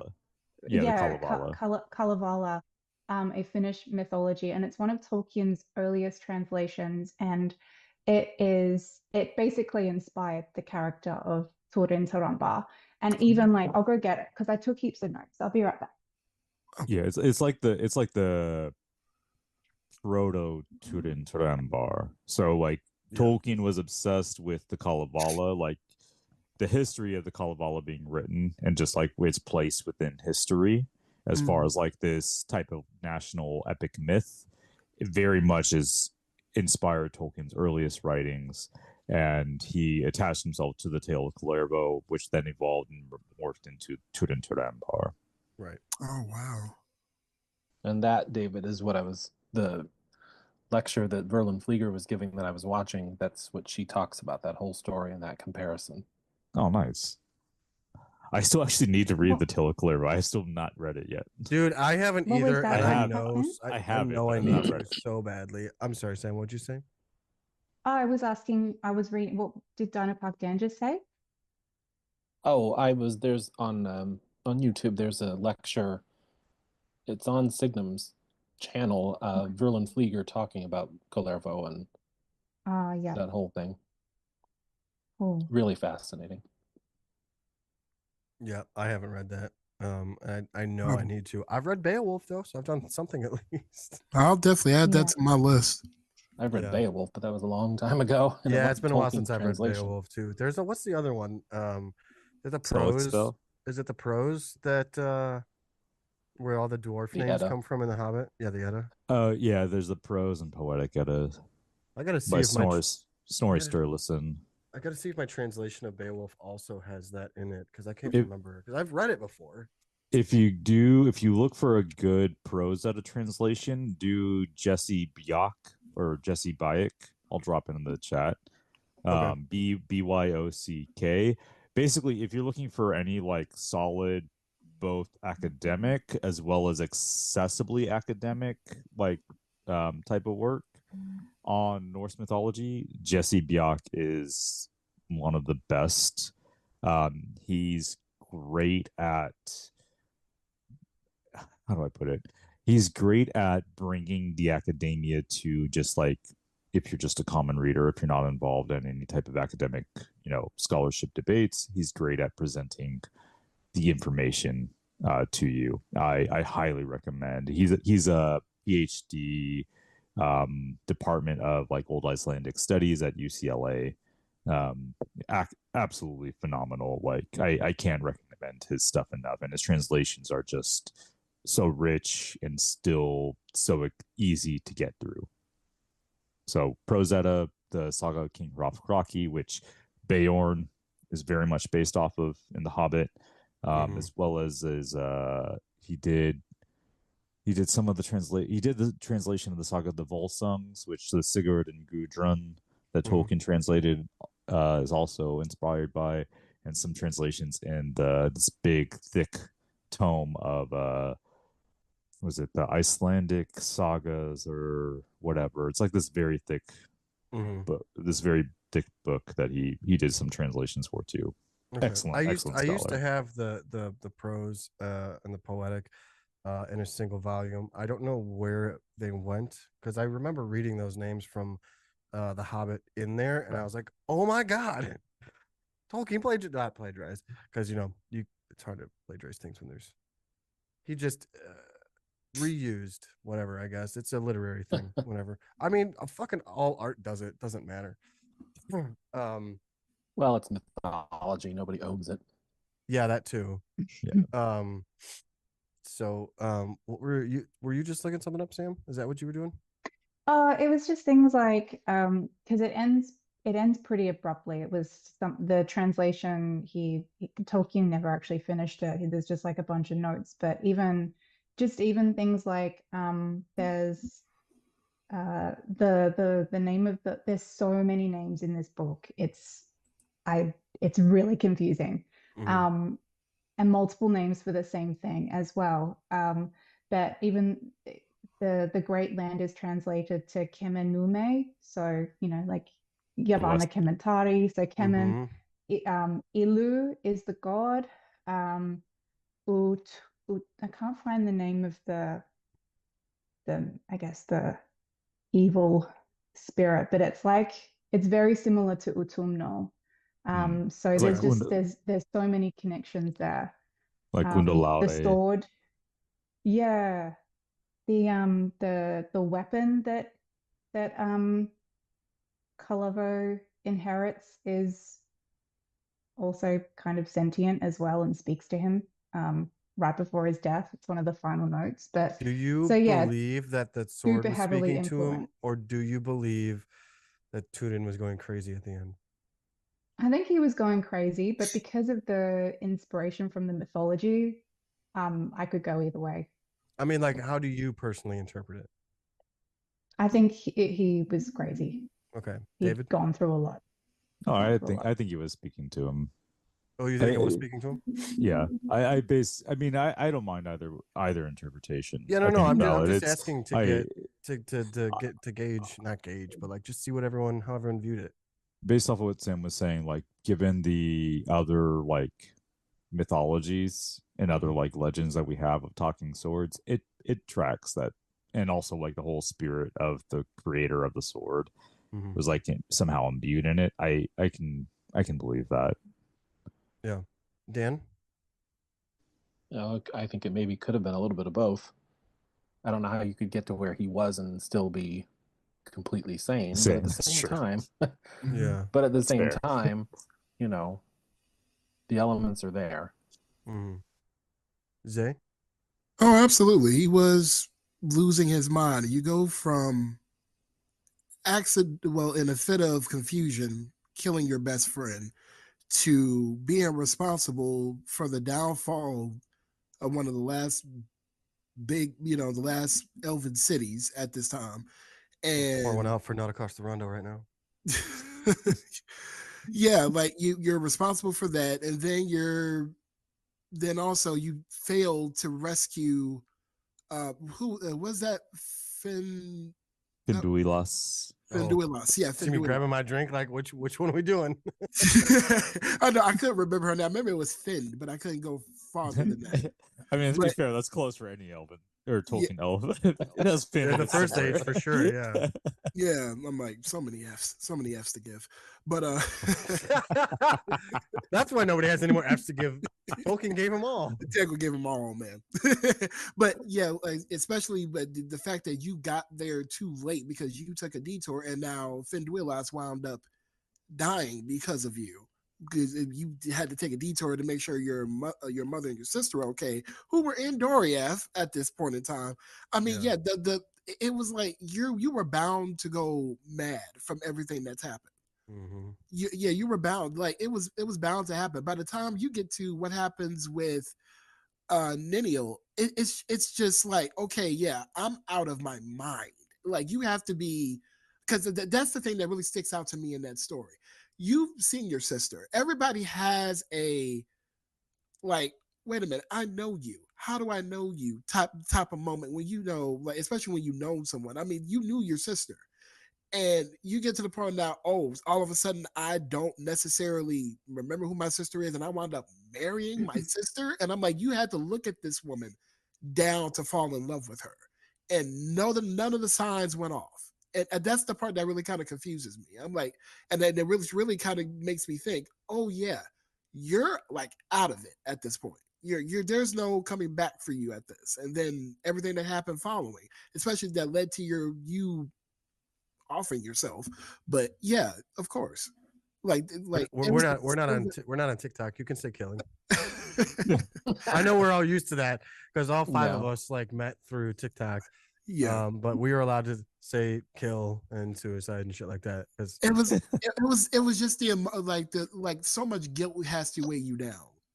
It has, yeah, from your death of your friend to the end of the city, which was your fault, to partially. Listen, as someone who constantly would give Tunin shit about that, it's partially his fault. It's also mostly Autodreth, who's thousands of fucking years old at this point. Yeah, don't even get me started on Autodreth. Because I'm like, why in the hell would you let him build a bridge?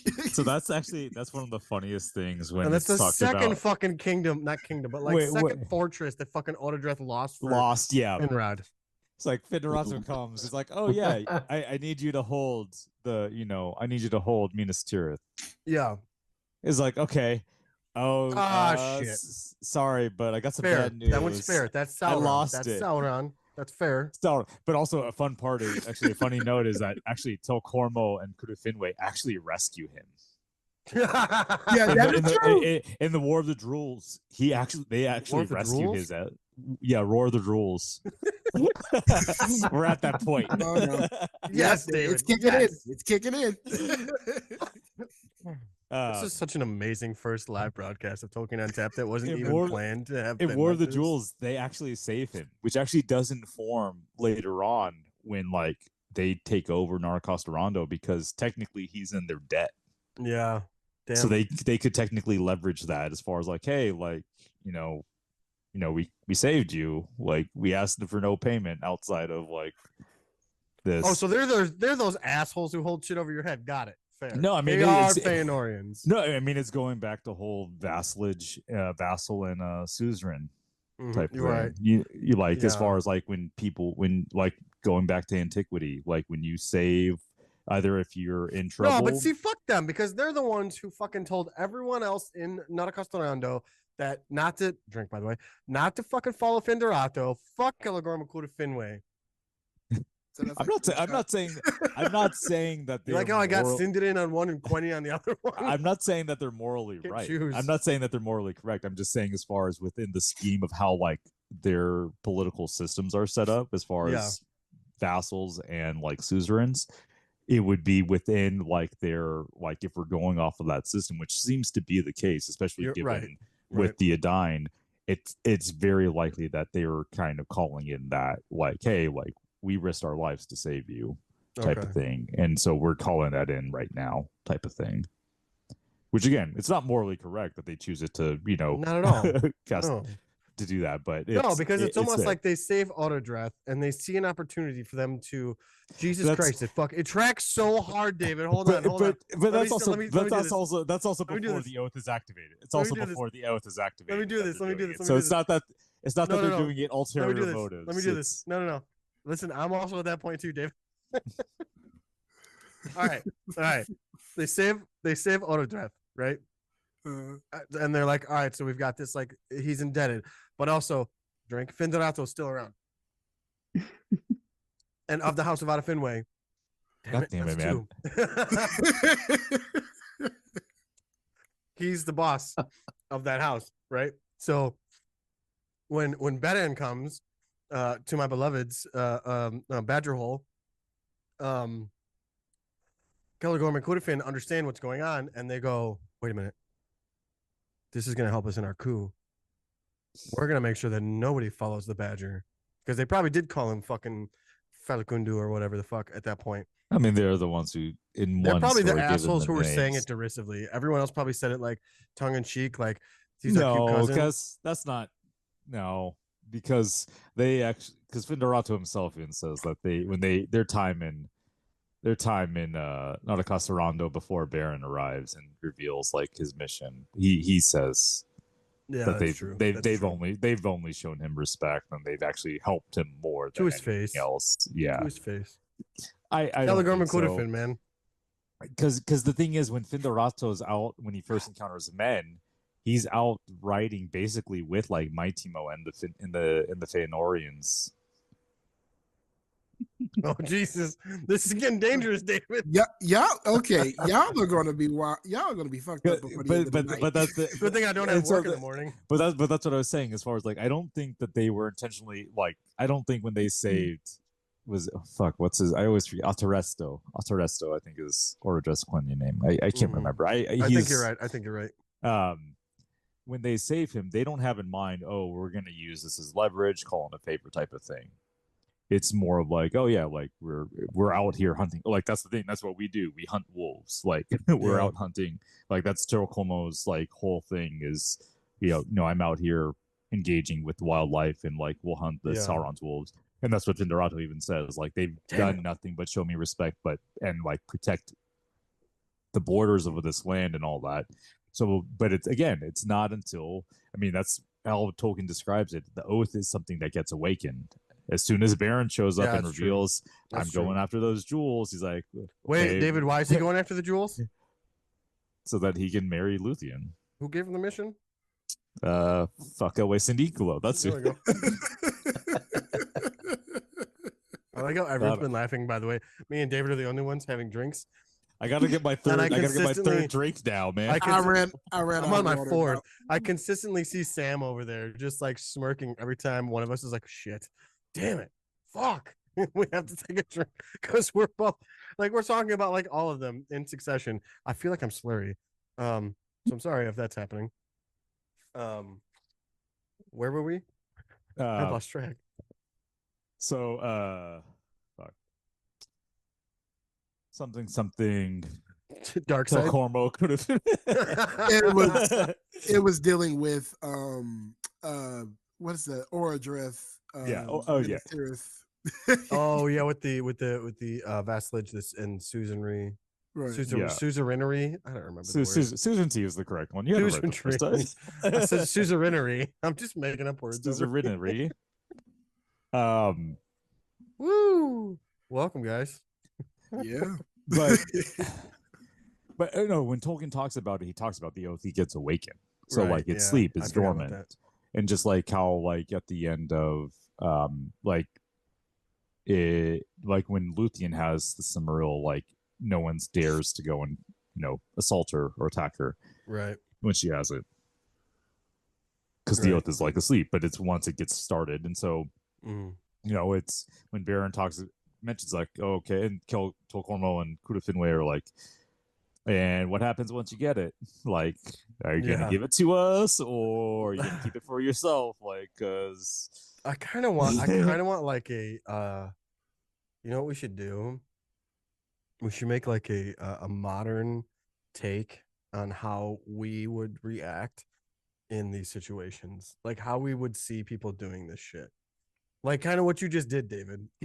And what happens when you get it, like and like yes, and yeah. I think that would be hilarious actually if we did that.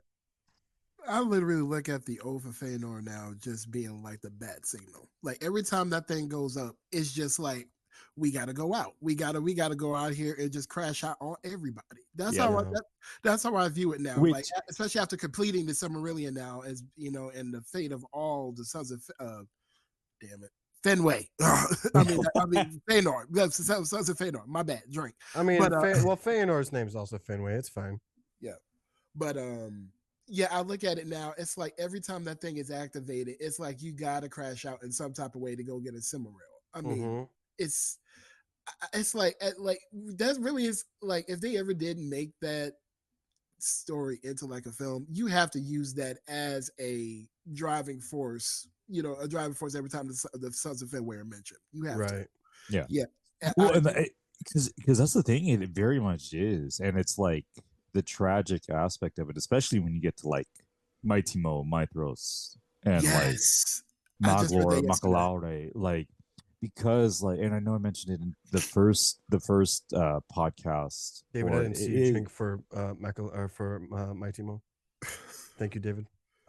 The thing is, it reminds me, at least for those two, of like kind of.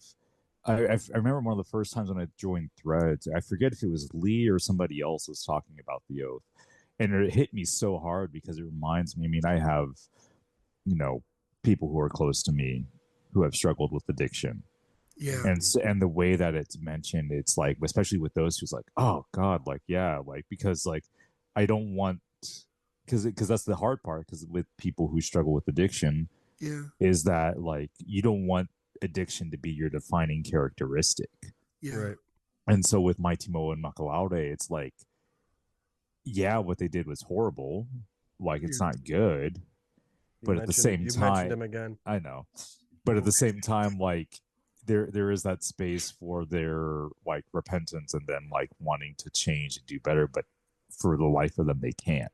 Yeah. Because it's Yeah. so deep seated, and it's like fuck, like it's great character like writing, but it also is like fuck, that it's very deeply and very too close to home at times. Like Yeah. Because I felt so bad for them in the end. I'm like, especially because it took Mighty Mo, yeah, Mighty Mo to try to had to convince that's twice. Why you got to do it twice? My bad, y'all. Yeah, you made the rules of this game. I'm trying to do my best not to get y'all so super drunk. You're double saying shit over here, Zay. My bad. The redheaded one. That's what I'm saying. the redheaded one. Wait, is Russo all on that list? I'm Russo, right? Exactly. Well, when he, the redheaded one, was trying to talk to was trying to convince Maglor, and then Maglor broke down. I like when you said addiction, I was like, I don't even think I thought of it that way, because it's like he was trying to pull Maglor back in and be like, okay, no, we can, even though we got was able to get it. It's like this is our what is the word for it? Our bane, I would say. No, I don't think it would be bane. But what I'm trying to say is that the fact that the redheaded one would actually have to. I'm trying to do this to save y'all, okay?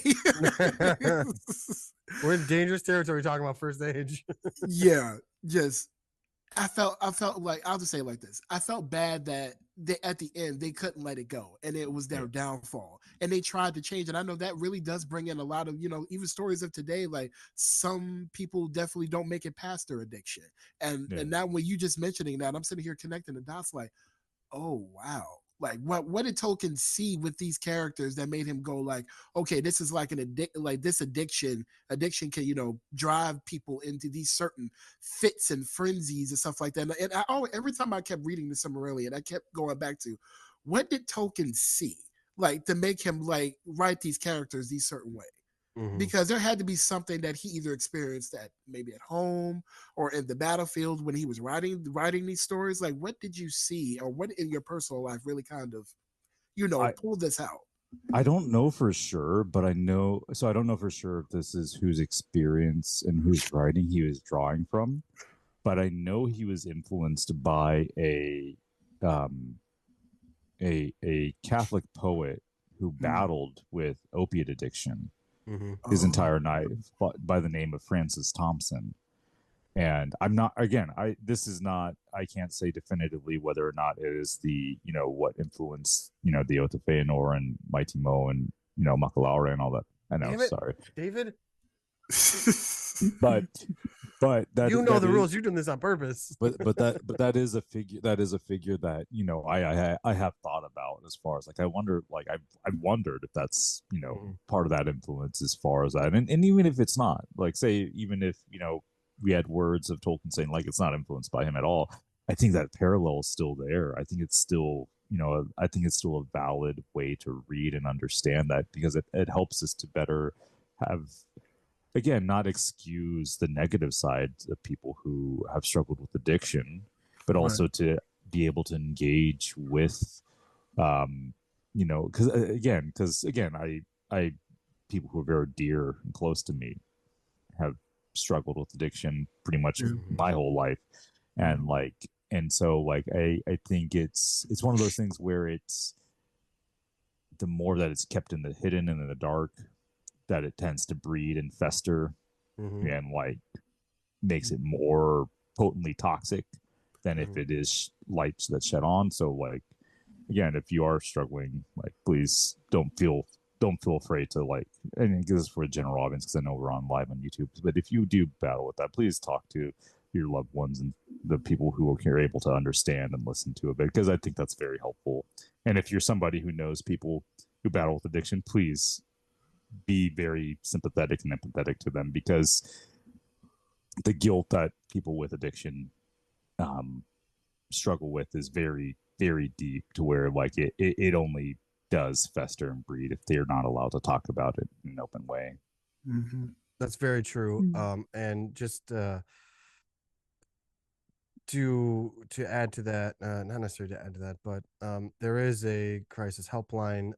It is just at least in the US, I don't know if it's everywhere else, but you can call 988 if you are in crisis or having suicidal thoughts. I'm actually really glad you brought that up, David, because it's really important. And I kind of feel like with the Jackson films, it was almost, I don't know. I don't know if I want to say the word jokey, but it felt like they were playing up addiction for The Ring. I mean, yeah, you could say that. Yeah, it's almost, and I don't want to say it was. I don't think it was malicious or anything like that, but I mean the treatment of Gollum. It's just such a whole sticky situation, because even yeah, it's one way to look at it, but that's not. I'm sorry. Go ahead, David. When you bring up that letter where it talks about Gollum would have fully repented, right? Yeah. If Sam had not turned on him, right? That's kind of a great thing, as far as the way and again, I get it as if people who when you've been hurt by somebody relapsing, someone close to you relapsing, and then I can understand the kind of frustration, right, that someone like a Sam would feel, but at the same time, that kind of piling on the guilt that they already feel, or the piling on that type of shame that's already there when they're coming down, when someone's coming down from that, it doesn't help. It can only further someone go back to that. It's well, you already see me as an addict either way, so I might as well just play the role of it, continue in this, because that's all you're gonna ever see me as anyway, right? What type of thing. So yeah. That's an amazing note, by the way. For those who haven't read it, I believe that's 246.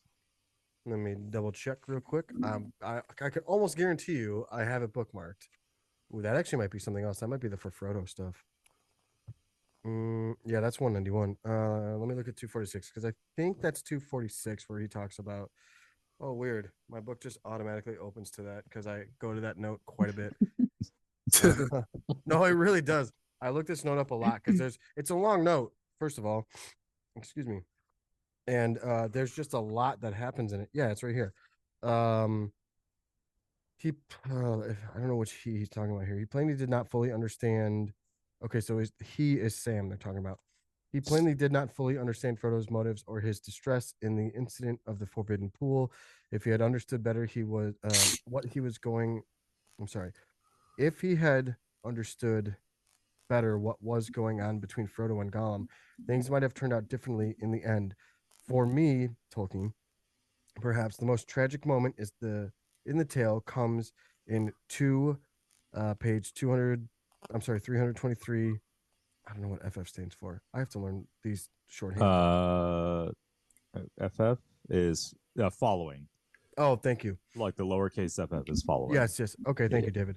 When Sam fails to note the complete change in Gollum's tone and aspect, quote, nothing, end quote, says Gollum softly, quote, nice master, end quote. His repentance is blighted, and all Frodo's pity is, parenthetical, in a sense, and parenthetical, wasted. Shelob's lair becomes inevitable. He goes on to say later that this was written in 1963, by the way. So, would it be like 9 years after Return of the King came out? Excuse me. Around that time, yeah. That's Yeah, 7 years or something like that. Yeah. He does go on to say that Gollum, had Sam not done that, Gollum would have thrown himself in with the ring to save Frodo. So yeah, that's a good point that you bring up, David. I'm gonna have to go back and read the letters because that now changes my whole view of that moment. Like, of course, I've seen it in the movies like a dozen times, but now just to find out that was a crucial moment, and that could have changed everything.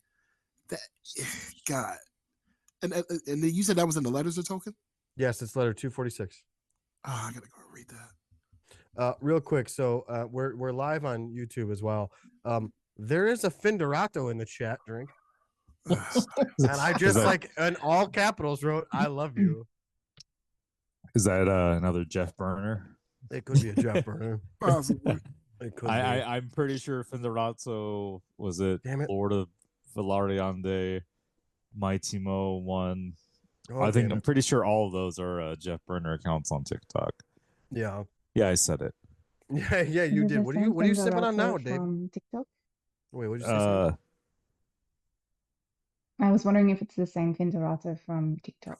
That's what I'm assuming. To be honest, probably. I'm drinking a Pilsner. Sam, you doing that on purpose? No. You're drinking a Pilsner out of a shot glass, David? No, it's just like one of those like sampler cups because it's a bottle. Oh, do you have like a little wash glass? Yeah. So it's like this is the bottle, and so usually like beer. It's one of those things where like when you drink beer, like because this is a craft beer, usually you should drink it from like a glass so that you can like it's kind of like wine in that sense. You get the God damn, it sounds super fucking pretentious. Oh my god. But you get more of the flavor. You get because the scent and the smell is part of the the olfactory aspects of it is part of the flavor of like tasting beer. I got you. We are probably going to end in just a minute here, just because it is for everyone except for the Australian. Sam, we are on Sunday evening. Sam lives in the future. Yeah, Sam lives in the future, so it's Monday afternoon for her at time of recording. So before we go, we just got news of season 3. We just got confirmation, of season 3 returning for Rings of Power. All of us on here, I guess we'll call it the panel, enjoy Rings of Power. I want to know one thing you wish to see, and or one thing you're excited for. And I would like to start with Zay, because this is technically your episode. We kind of like took it over and turned it into a live. So it's okay. I'll be back for more. Yeah, for sure, man. Okay, one thing I wish to see. God, dog, there's so much. Narrow it down, buddy. Narrow it down. God, dog. Okay, well, what I wish to see for season 3. You can say so there's two things. You can say what you wish to see and what you're excited for, because they've announced things that they're gonna do. I mean, kind of. Well, okay. I'll actually combine them because it's really got to do much with Numenor.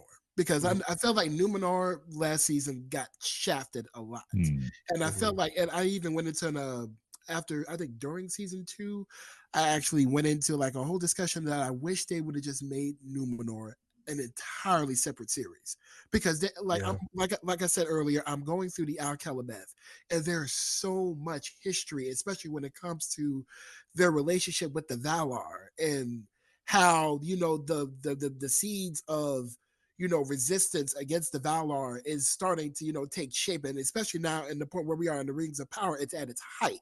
And I'm kind of like, I want to see more of that because I know we did get a scene between Kemen and Alfarazon in season 2 discussing that, and that's what really made me like really kind of said like was the deciding factor for me.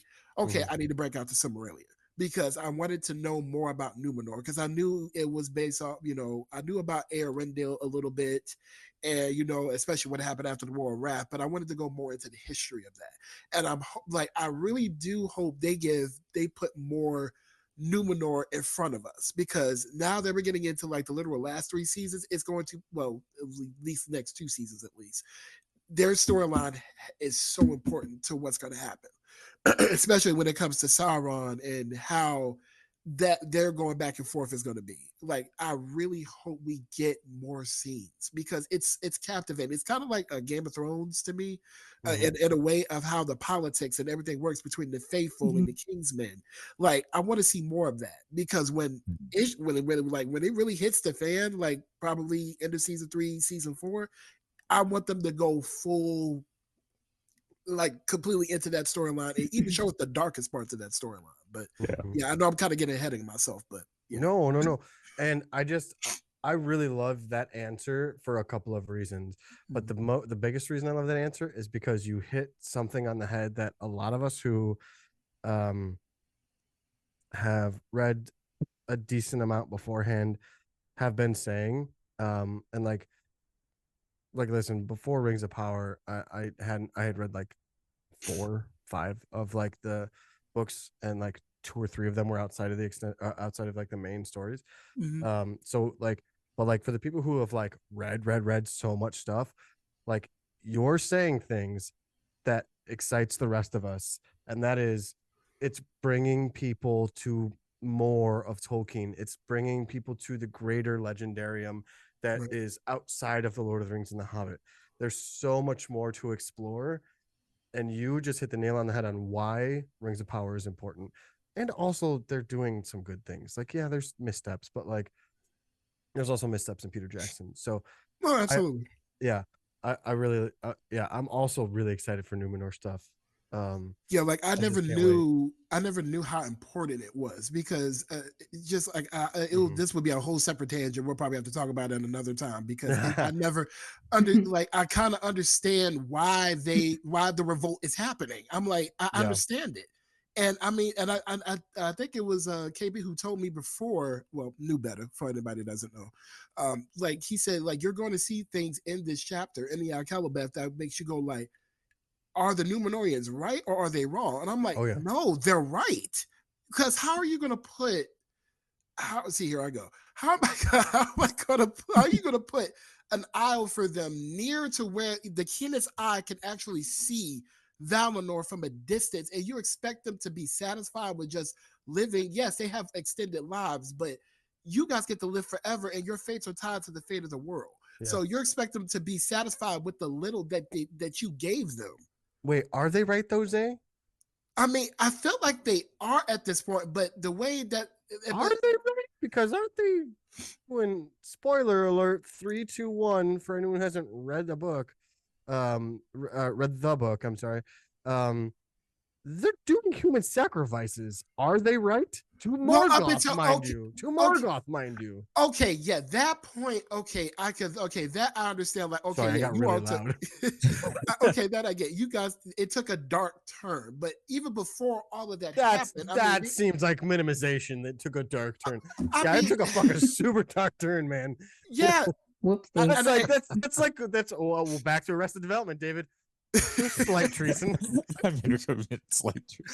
mean, yes. I'm like, okay, yeah. When it got to that part, when I because I looked that up before I read the Al-Calibeth, and I'm like, okay, now y'all just took it too far. I'm like, especially when how Sauron got involved in that mix. But when it comes to like, especially what happened years before, and when they were actually questioning it, I'm like, I can understand why they're kind of confused. Why they're confused, like you're just saying, oh, because the Luvatar Taj like has a different fate for you all. We're tied to the to the world as long as Arda exists, and I'm like you think you're giving them answers, but you're not giving them like the answer. And God it's like, told us that we were gonna live forever, and Right. God told us that you guys are doomed to die. And then it was like they tried to play it off, and I was like, okay, I see why this is happening now. I'm like, yeah, I'm kind of a little bit in the Numenorians corner, because I'm like, yeah, you guys get to be tied to the fate of this world, but yet we get to die out at least after like what 300-400 when you're years. saying, I don't know, because you don't give a caveat for like the faithful. You're just saying Numenorians. Okay, all right, like, the faithful. That okay. includes the Kingsmen, and the Kingsmen kill human beings to sacrifice for Morgoth. Okay, all right. Weird to me. No, but what he's saying is like the building up to it, because before fair, because you do have like the line of the kings. Was it the 13th king where or even is it before the 13th king? Minyastir? Because there's the king where there's a certain point in the kingship where they stop relinquishing the crown. That's Minyastir, isn't it? Are we all gonna do the thing where we grab our books and try to figure it out? Isn't Minyastir Elrose? Because Minya is like, isn't there another one though? It's I think Minyastir. I think maybe I forget. Is it Minyastir the one who goes over? I always get them mixed up because their names sound familiar. But there's a line in the kingship where it's like one stops, because there's a tradition where like the king will relinquish the crown and give it to the heir apparent, right? Because they know that their time is coming and they're satisfied. They'll give up their time to die. But there's a certain point where the kings start be like, well, no, I'm going to continue to be king. Why shouldn't I be king? We're Numenorians. Why shouldn't we continue to live on? Kuryatan. Yep. I got there right when you did too. I love that. I love that we just know right where to look. No, because I was actually had it bookmarked, because I was like, okay, yeah, this is a section I got to come back to. But to end off my section of this, definitely can't wait for more Numenor in season 3. But also for like when we do get to the sacrificing part, I want them to show that in the show, and I feel don't like think they will. I think they'll allude to it. I really think they're going to allude to it. I feel like they need to show it. They need to show I wish it. they would show it, but I feel like they're going. Well, I don't know. Game of Thrones showed like a 12-year-old get burned alive. So I mean, we just saw Kelly Brems. We just saw Kelly Brems literally get speared. I love you so much for saying Kelly Brems. Yeah, we just literally just saw Kelly Brems just get speared like up against a pole. I mean, they have to at least show that. But I feel like they're going to put Elendil's daughter. I think that's how I think she's going to go. Eärien. Yeah, I think that's how she's going to go. We'll see. Dan, what are you excited / hopeful to see in season 3? Ooh, well, I'm really excited to see the creation of the One Ring. I mean, I always love to see Sauron, but that's something that, I mean, it's the one thing left, and we need to see that happen, because that precipitates just about everything else that's about to happen. And I just really want to see that moment of that, this thing that for 6 films and all this TV show, we were leading up to this, that this thing is this evil, this great evil that everybody's afraid of it. Everybody wants it to destroy it or to have it. It's for something so small has such great consequence. And I really, that's a theme, I think, in Tolkien. The smallest things can have the greatest consequences. Yeah, that's such a good point. I've never heard that, like, because I know the theme, especially more in reference to the Hobbit. Hobbits. That's an interesting part as far as like the inverse, or I guess the inverse as far as like the moral inverse of it, as far as it being related to something so evil and so powerful. So that'll be really awesome to see. And I mean, I know we're going to see it, so I would assume it'll happen be a early significant on. Scene. Yeah. I assume it'll happen early on in the season, relatively. Mhm. But I think that'll be a really, really cool moment. As for what I want to see, I really want to see the distribution of the 16.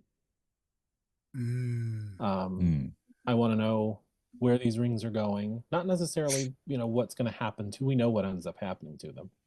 Are you more More or concerned less. about? Are you more interested in the dwarven rings, like what happens with them and like how it like affects their socio-political environment? Because like we know what happens with the men, Right? or Maybe a are you little. interested to see which men get it of the race of men, and like is it anybody we know?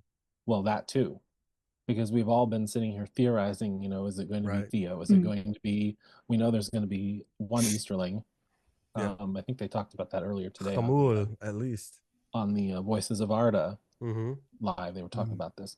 But yeah, I want to know who else is going to get those rings. And we know what the consequences are, but we don't know who gets them and what that consequence is for them and for where they are and their people. Mm-hmm. And yeah, the dwarves. I mean, we know what happens, and I don't think we're going to see the end of the dwarven rings. Right. But it'll be neat to see what those rings end up doing to that race. Yeah. Actually, that makes me wonder, because I'm blinking right now. When do the 9 get delivered? Is What do it you mean? before? What do you Is mean it delivered? before? Is it before or after his captivity in Numenor? Hold on. I want to see. I'm pretty sure he distributes them beforehand, but I don't think that they're well, I don't think they become wraiths until after that. But Yeah, no, because that's what I was thinking in terms yeah, of the because I think it shows, like, prolongs. I think it prolongs their lives until. I don't think it even says in Appendix B. It does. I'm looking at it now, and it's like 2251. It says about this time the Nazgul or Ringwraith, slaves of the 9 rings, first appear, and it's I think. Well, that's before he's taken captive. Yeah, because it's 23 something. That Numenor falls, and he's not even in Numenor. He's in Numenor for like 3 years. Yeah, first on the Who has the 9 right now? Sauron. He got them from. How did he get them? From Galadriel. Mm-hmm. She had them stowed in her jacket or something, and they fell out, and he grabbed the bag. Yep. Yeah, when she jumps off the cliff. I thought she jumped off the cliff with them. No, he picks up the bag, No, and then she starts to give him Nenya. Yeah. And then she closes her hand. And Oh, falls yeah. back. Okay. And then Yeah, Creed starts playing. Hold me now. Hold me now. Because I'm 6 feet from the edge and I'm drinking. Maybe 6 feet and so far down. I love that you're doing the voice, man. I had to. So Sam, same question to you while Zay looks up what he's looking up. Also, I like that you changed your background to Taur Nufuin, which is another name for Mirkwood, because I'm sure you're gonna say that's Mirkwood, because I know that's actually Mirkwood. Well, it's Tolkien's picture of Fangorn Forest.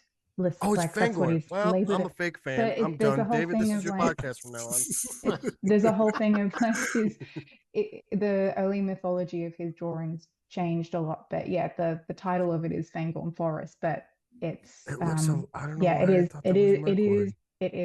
is meant to be Mirkwood as well. Or Mirkwood was heavily inspired from the drawing. Yeah. I knew that, of course.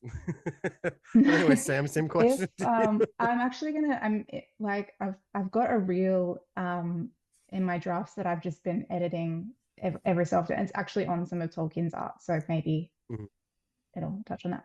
But if the fall of Numenor does happen in season 3, and I keep going back and forth as to like, will it happen, won't it happen? Doubt it. Yeah, so early. Yeah, but I'm scared they're still gonna rush it. Anyway, no, if it God, does, I hope not. Yeah, no, that's the thing. I don't want it to, but I'm preparing for it too. Like it things feel like it's going to progress quite quickly. But anyway, I'd prefer it not to. If it does fall, I cannot wait to see Isildur stealing the sapling of Dimloth in Amenelos. And I want that to be a significant scene. I've been thinking about it literally for years. There was a scene in season 1 when Theo goes back to get some supplies from the Southlands village, and there's like a full stealth mode scene with the camera behind him, and it felt like something out of a video game, and that's what I'm envisioning for Isildur. So that's only if the downfall does happen, but otherwise things that are probably more realistic to happen in season 3, the distribution of the 9 and the origin of the downfall of the men, and Goldilocks. Oh yeah, Laura Yep. Findlay. That's Yep. right. Yeah. That's right. Your goat been confirmed early on yeah. that he was coming in. So, but are you team Yeah. Laura Findlay with Telporno, or Telporno No. can't be there? Straight up I want nor. them to be separate, because I'm all for Celeborn to be in it, but maybe he comes later and separately. I just think that Glorfindel is such a significant character that I think Celeborn will completely Ruin that. completely steal his thunder in that way. And I keep thinking in the ways in which he'll arrive. Like, will he already be there in Rivendell, or will we actually see him arrive? But yeah, I'm really looking forward to that. Because Nice. it felt like they just put when it comes to Celeborn, it feels like they just kind of put like, I'm sure he has that first mention, but it feels like they're not trying to rush to bring him in. Like, it could be. To be fair, like what there, I mean, like there are people who like Celeborn. I will give them that. David, I know you hate Celeborn. I see your face right now. I see your face. I know what you're doing. I won't give them racist piece of shit. But yeah. Though, listen, if you want to do a whole episode on that, we will do a whole episode on that. This is not the time. What significant thing does Celeborn do that we all care about? And I like, if Belmont was here, he would have fucking, I'd have been dragged in quarters for saying that, because like I guarantee you he knows, and he'd have been like, "How do you not know?" Because I don't care about Celeborn. I'm sorry.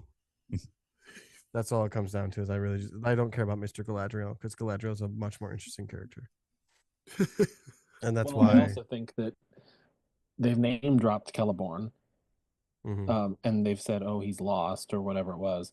Yeah, we need an explanation as to what that means, where he was. Yeah, see, and I do understand that. Oh, I'm back. Yeah, I do understand that, because like that was a weird writing choice, because like Galadriel and Celeborn, like canonically, don't always do everything together. So it could have been like, yeah, man, he's just in fucking Eregion right now, because that's where he would be right now. Like they do that all the time. They're just apart a lot. Like it's almost a fucking political marriage sometimes, is what it feels like. Am I wrong, David?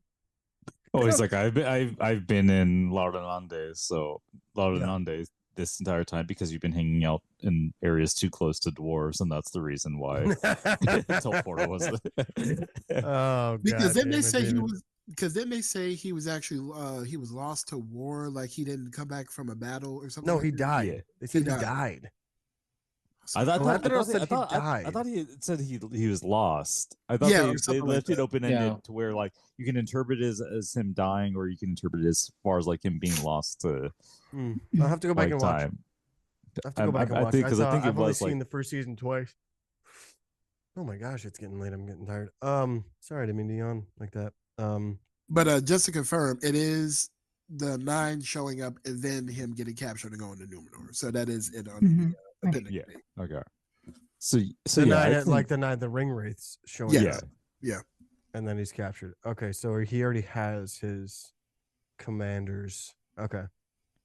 So that means that they flee when Numenor comes up. That means his wraiths flee. That would be cool as fuck to see, actually. To see Numenor scare the shit out of the wraiths. Well, that's why I was wondering about it, because we know some of the nine are Black Numenorians. Right, but what I'm saying is So like it's they are slaves to the ring at that point when no, they're no, wraiths. but that's what makes it interesting as far as like when they flee, like do the Black Numenorians who are like wraiths or are of the nine, do they flee or do they know what he's doing type of thing? Oh, that would be really cool to see. Like, Because I guarantee that's at the end of the season. I guarantee oh, you that's how the season ends. So what I assume was going to happen, my prediction is that, again, it's a prediction as well as wishful. What I hope they do is I hope the very opening shot is Telperenquar, Telpi, Celebrimbor as the banner. Celebrim Banner. Yeah, Celebrimbor banner. Yes. I'm gonna pour one out hope, for Celebrim Banner right I now. hope that is the opening shot. Well, every season both seasons so far have started with a prologue of sorts, right? Yeah, So- like a flashback. And we know yeah. that this season is Jumps jumping ahead. ahead, so maybe Mhm. we'll get a little bit of and That- that's Yeah. part of it then, Yeah. because otherwise he'd be carrying Celebrimbor's body for For like however many 5 to years. 10 to 5 years, 20 yeah. years, yeah. And then Um, and now that gets me to thinking about if they since they might be doing if he's making one, of course the other rings will have to be distributed. But mhm. now it gets me to like the transformation. Like as soon as they get the rings, do they automatically become race, or is it like a slow no, it process? extends. I think it's a slow That's the process. thing. It extends their lives. It's similar to what happens with Gollum. However, Well, think the about it. show, Think the about it. show Go back has to the Tales of compressed the Years. timeline. I'm So sorry, Dave or Dan. the show has compressed the timeline. So this is Yeah. all going to happen a lot faster than Yes. In the show, it will. But like, let's think though. Unless it doesn't, because the So- War of the Elves in Sauron goes on for hundreds of years. So, but this is what I think is going to happen. And I feel like this would probably be the best way for them to do this. So if we know that there's a jump in the timeline Mm-hmm. for the War of the Elves and Sauron. So, okay, opening shot, Celebrim banner. We get brought up to speed about things. Laura Findlay shows up, Glorfindel. He turns the tides because Sauron's like, what the fuck? Like, you didn't tell me first age Noldor elf is going to be here. What the fuck is this? Like, and so, like, Sauron. I hope he says it just like that. Sauron has to retreat because he has Laura Findlay there. He also has the dwarves coming at him from the other side. Sauron has to retreat, and Sauron has to start thinking, okay, well, I need my lieutenants. I need my captains because these orcs aren't going to do it for me. Mhm. And they're liable to, turn on me just as I made them turn on Adar. So that's when we start to see, like, so I think that's all episode 1. The rest of Damn, that's a lot of the episode build, 1. Yeah. the rest of the buildup is more of like Sauron going and like kind of manipulating his way into these different kings of men or these different leaders of men Mm. to be like, hey, like basically make them like, I think that would be a great way for them to show that. Like have it season 3 That'd be be primarily about Sauron and his manipulations of different tribes or Mm. groups of men and Mhm. getting them to join his coalition to be his lieutenants. Then when he's about to like start like full on assault, or when he does full on assault of elves and men and Mhm. Numenor comes, he's like, okay, well, let me just feign this type of thing. Let me just feign this defeat and then go. Yeah. We end season 3 with him going to Numenor. I hope they Well, but here's save the season thing. Like, 4 I for need my that. lieutenants. Where does the One Ring come in? Because like he's gonna have to have a point where he goes, I need Yeah, something to well, focus the power. No, that's what I think. I think Because like the way it is in the amidst all that, book, the way shows it is in that. the book is the elves are wearing their rings. The 9. What? That's it's, no, it's no. gonna, Actually, that's the thing, it's no. gonna be way What you- different because like what the you- what- 16 are in Eregion at this point. What you're saying is correct though, because what he'll have to do, because that actually brings up a good point that I didn't think about or mention, as far as like, because what's going to turn the tide of battle is Gil-galad has his ring. Mm-hmm. Artanius has her ring. Right. I like how you didn't say Gil-galad's name. I Quenya. forget his Iranian. name. Iranian. That's Sindarin still. No, that's his No, Quenya that's name. Isn't it? it's still it's Sindarin still. It's like because I You just forget. shattered my world. It's like because I always get Hold Orodreth on. and Gilgalad's names mixed up in the Quenya because it's like Artenesto. Oh, you're and right. all It does that. start with an A. Yeah. I always forget their names. But Kirtan and Artenaro. Artenaro. Thank you. Artenaro has his ring. Artanis has her ring, and then Kirtan has his ring.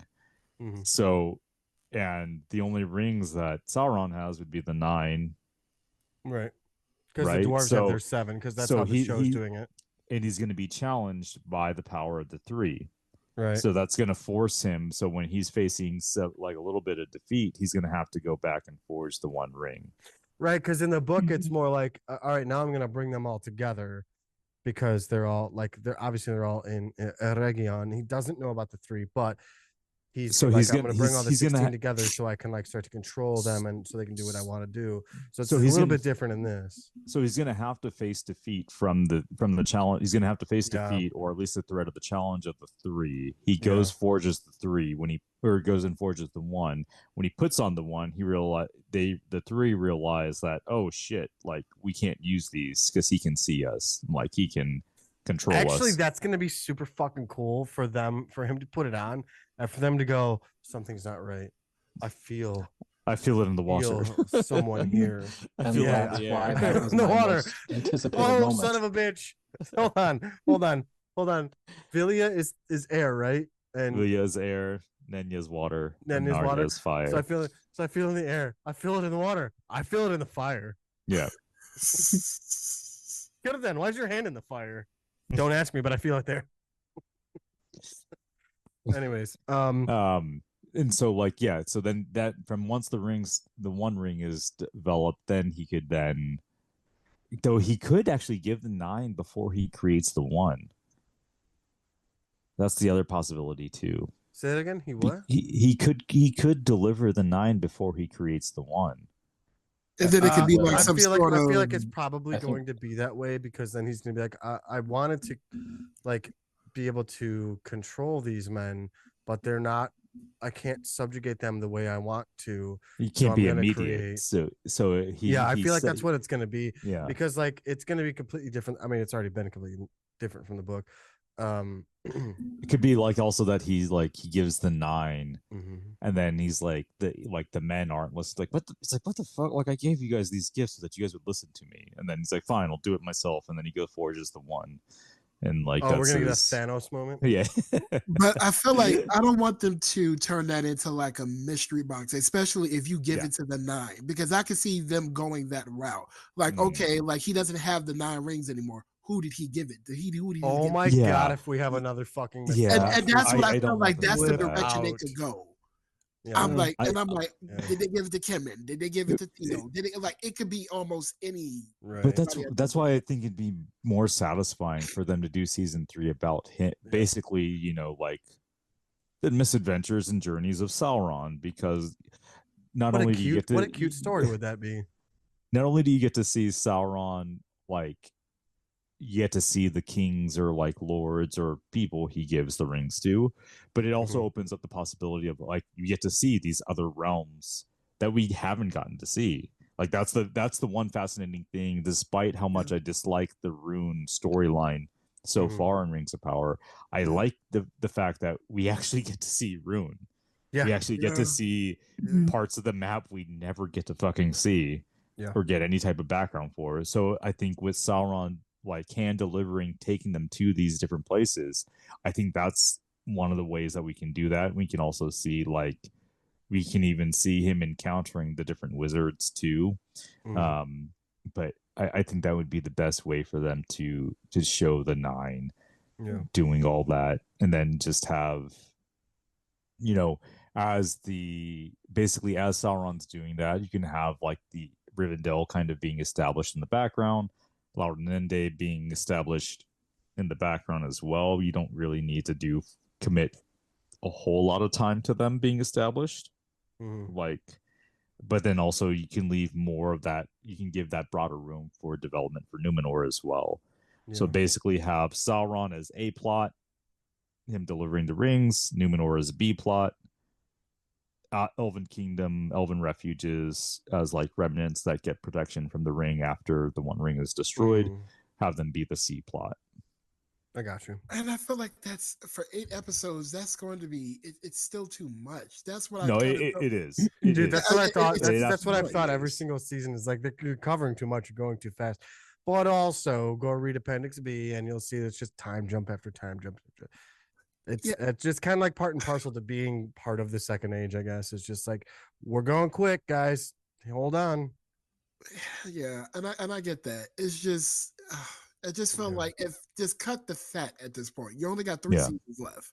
Cut the fat. And again, that's the thing. Like I know people get upset about it, but I'm kind of okay with them cutting the Elven, like outside of the war parts. I'm okay with them cutting the elf scenes.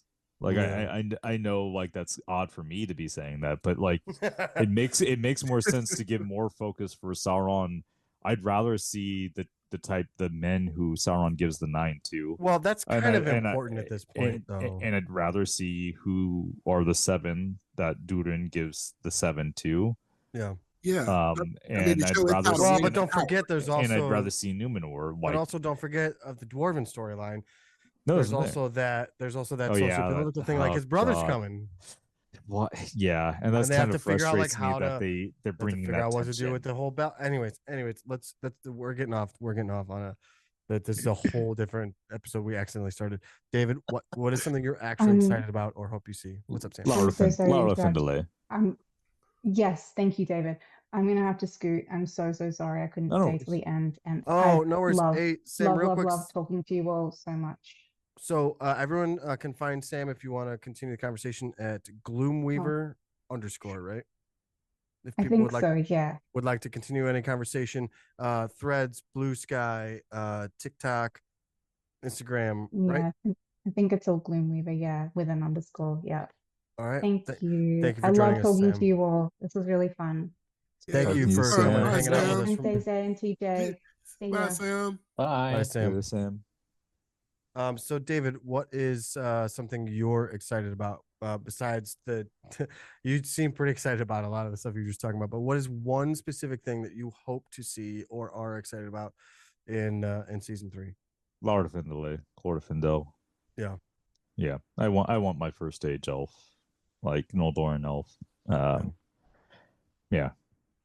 You're gonna that's your answer for both. I like that.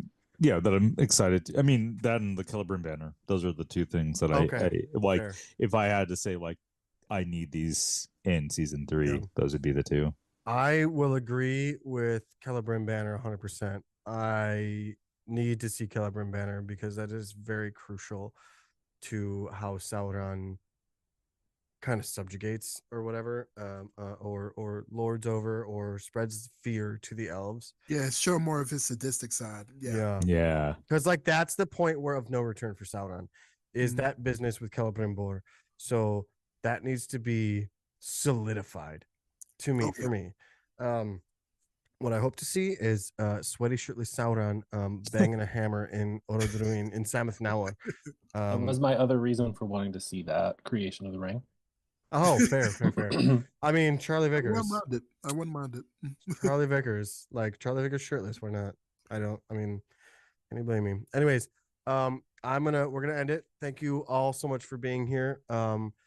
David, thank you for being here again.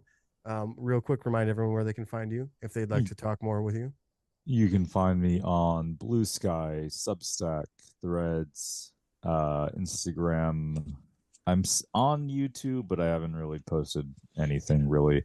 You can find me all at David the Noldo. That's DAVIDTHE and GOLDO on all those sites. Basically, any social media, you can just search for me there, and I'll likely be there.